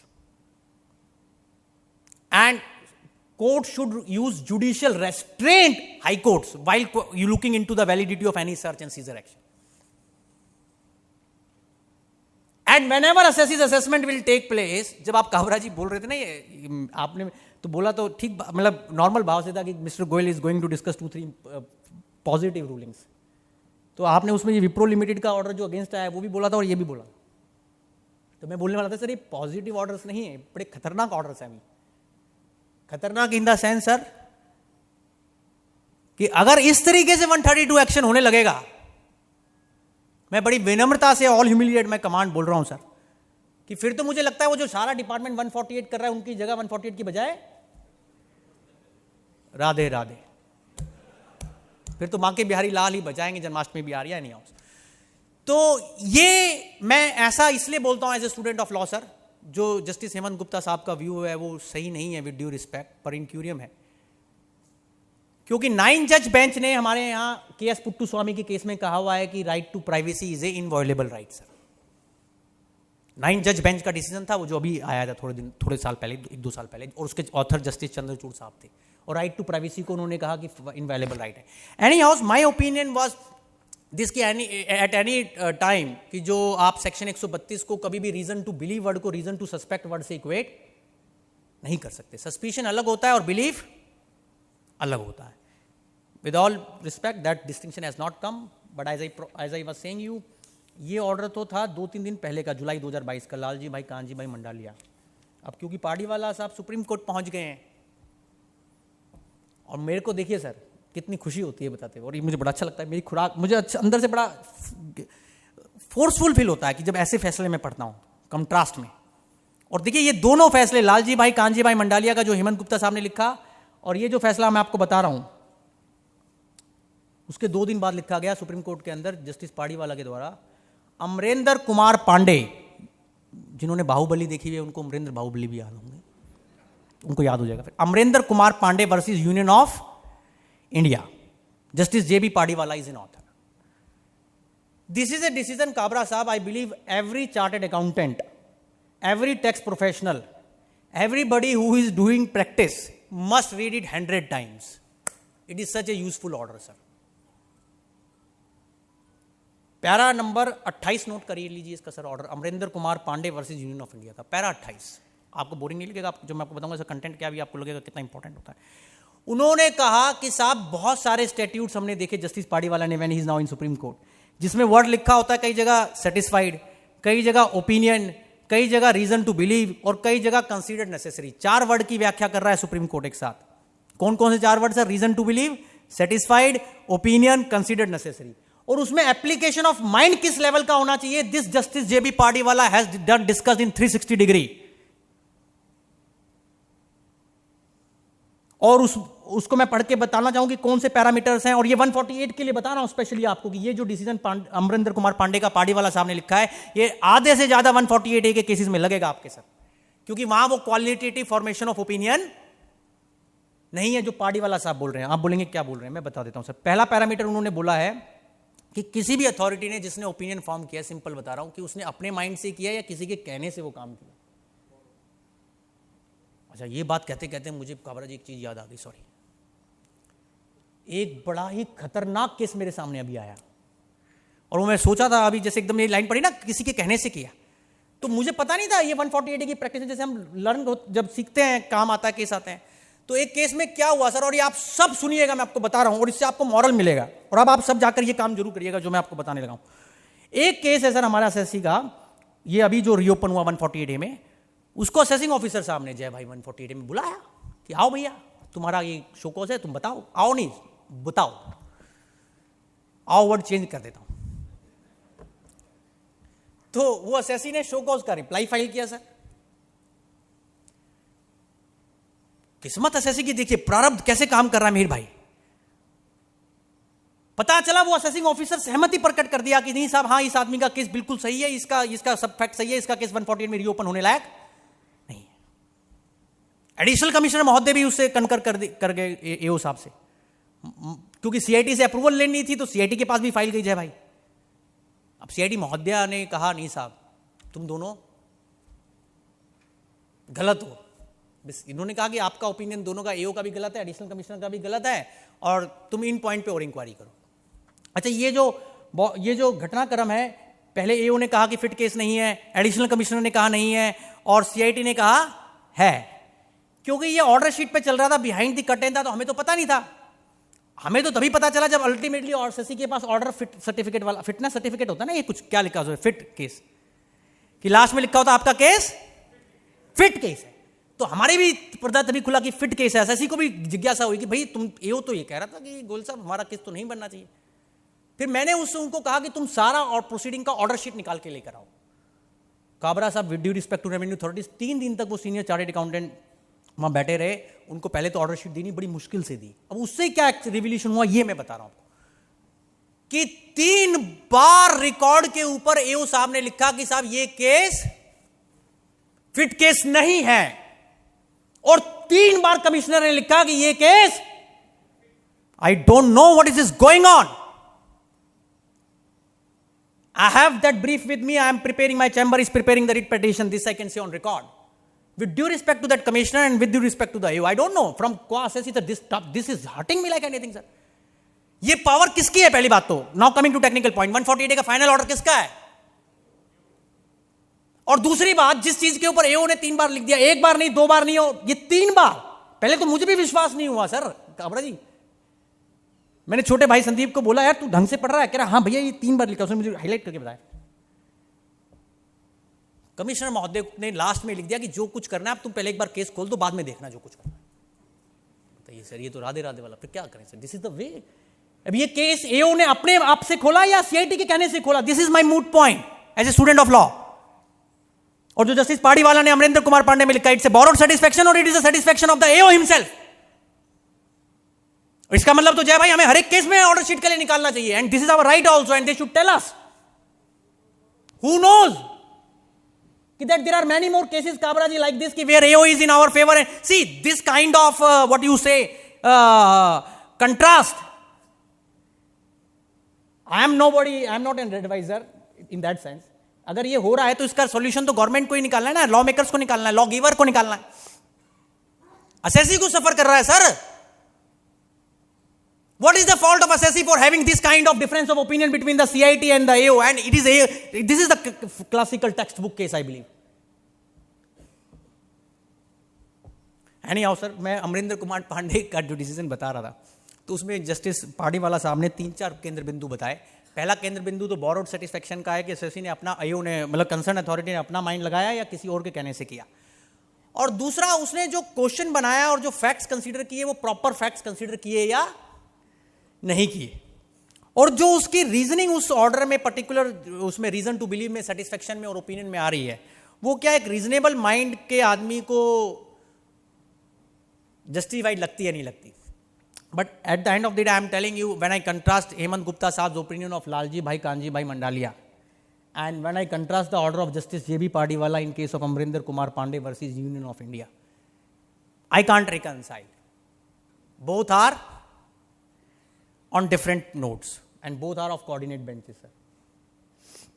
ये बात का अच्छी बात ये कि अमरिंदर कुमार पांडे वाला decision 2 दिन बाद का है. तो आई hope you have taken note of this decision of supreme court of India and you can use it in 148 litigation, sir.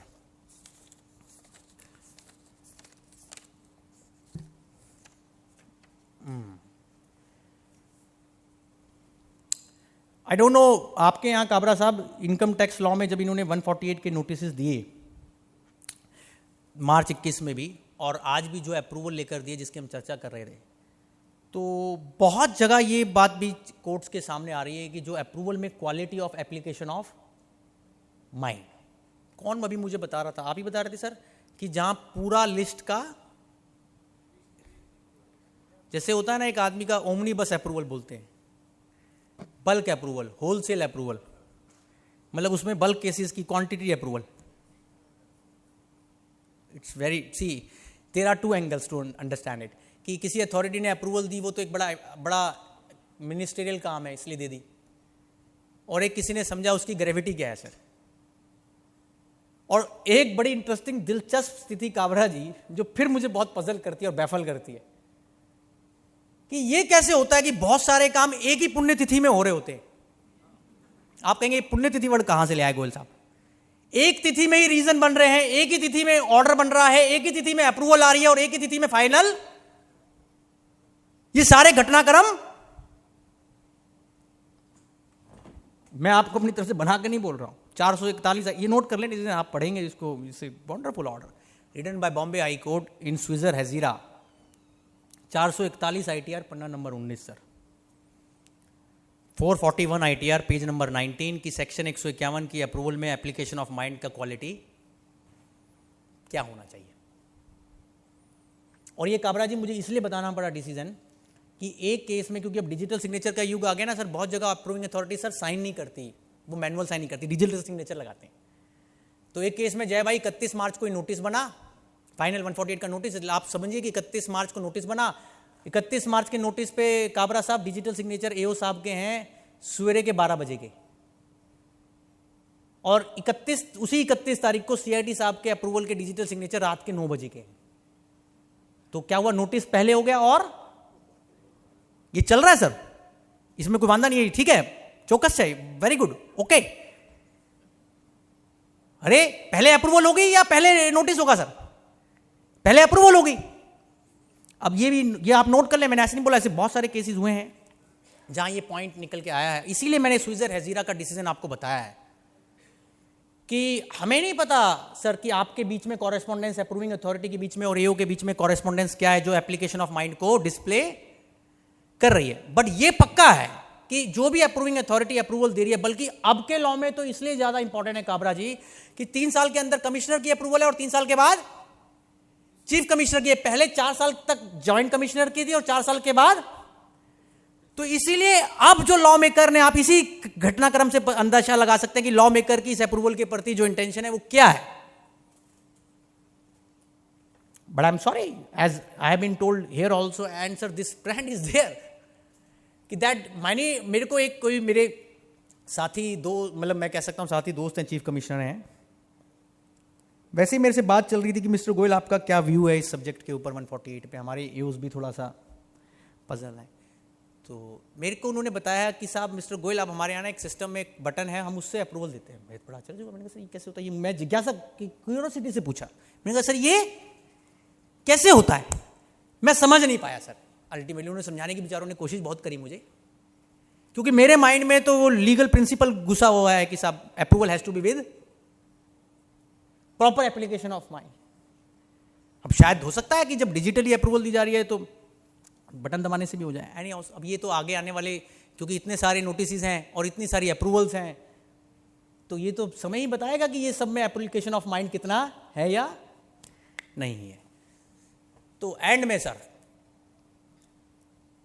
जैसे मैंने बताया इलाहाबाद हाई कोर्ट के हमारे जो केशरवानी साहब हैं सर, इनको एक आध केस और फेसलेस असेसमेंट का ऐसा मिल गया कि जहां उनको लगा कि एक फैमिली के केस में डिपार्टमेंट ने कुछ किया है और एक फैमिली के केस में कुछ किया है, तो उन्होंने एक सीबीडीटी को इंस्ट्रक्शन जारी करने पे मजबूर किया है। आप नोट कर लें इस फैसले का नाम, और उसमें रेवेन्यू सेक्रेटरी तरुण बजाज साहब से उन्होंने पर्सनली एफिडेविट लिया, वो ऑर्डर में छपा हुआ है कि आई am not happy with the way the faceless assessment scheme is going.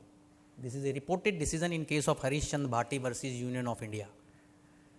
Revenue Secretary was made a party in this, current Revenue Secretary of Government of India, and anguish of the court and the judge was conveyed to him that you satisfy us कि what action you are taking in high pitch assessment against the errant officers.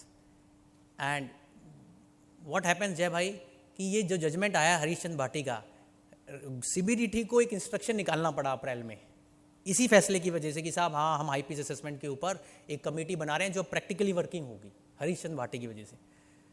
But उस circular में कभी नहीं लिखा कि हम हरीश चंद भाटी की वजह से ये, बट आप हरीश चंद भाटी का डिसीजन पढ़ेंगे तो आपको बिल्कुल क्लियर हो जाएगा। आप कहेंगे इसमें आपको क्या आनंद आ रहा है, मेरे को कोई वो नहीं है, मैं ऐसे ही इसलिए बोल रहा हूँ क्योंकि उसके बावजूद भी जब मैं ये देखता हूँ सर कि जो high pitch assessment type orders हो रहे हैं और इतना कोर्ट्स उस बात को टिपिकली ले रहा है और राइटफुली ले रहा है, तो उसको बोर्ड को समझना भी चाहिए और उन ऑफिसर्स की अकाउंटेबिलिटी फिक्स होनी चाहिए। ये उन्होंने केशरवानी साहब ने ही ये फैसला नैपको प्रोडक्ट्स का लिखा सर, और यही फैसला इन्होंने केशरवानी साहब ने हरीश चंद भाटी का लिखा sir.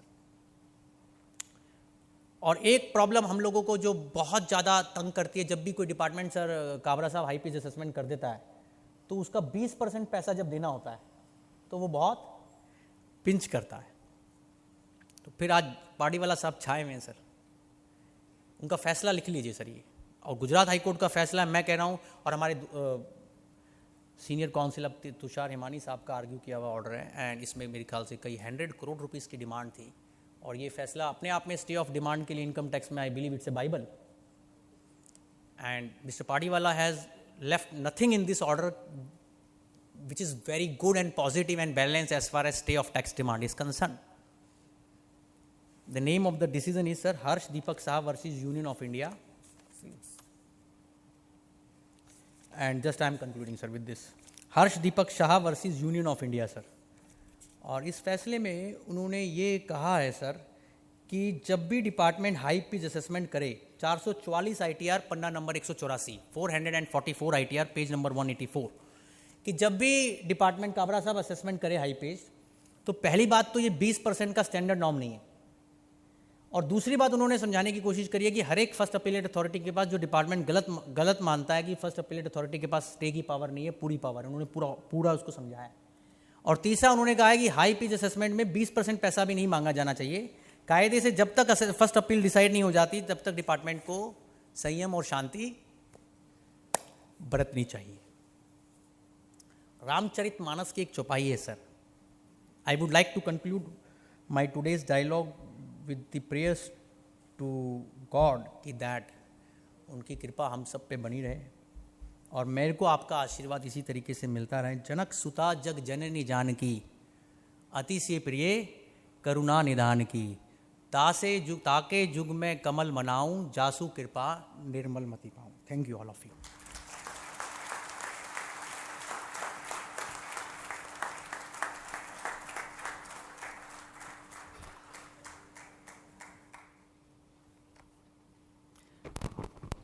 With due respect Kapil sir, एक बात ज़रूर कहना चाहेंगे, अल्पा मैम भी अग्री करेंगे, हमारे सारे CA मेंबर्स जो आज अटेंड करें वो भी अग्री करेंगे कि मानो न मानो फॉर्चुनेटली हम कपिल गोयल को सुन रहे थे, कातिल गोयल को सुन रहे थे।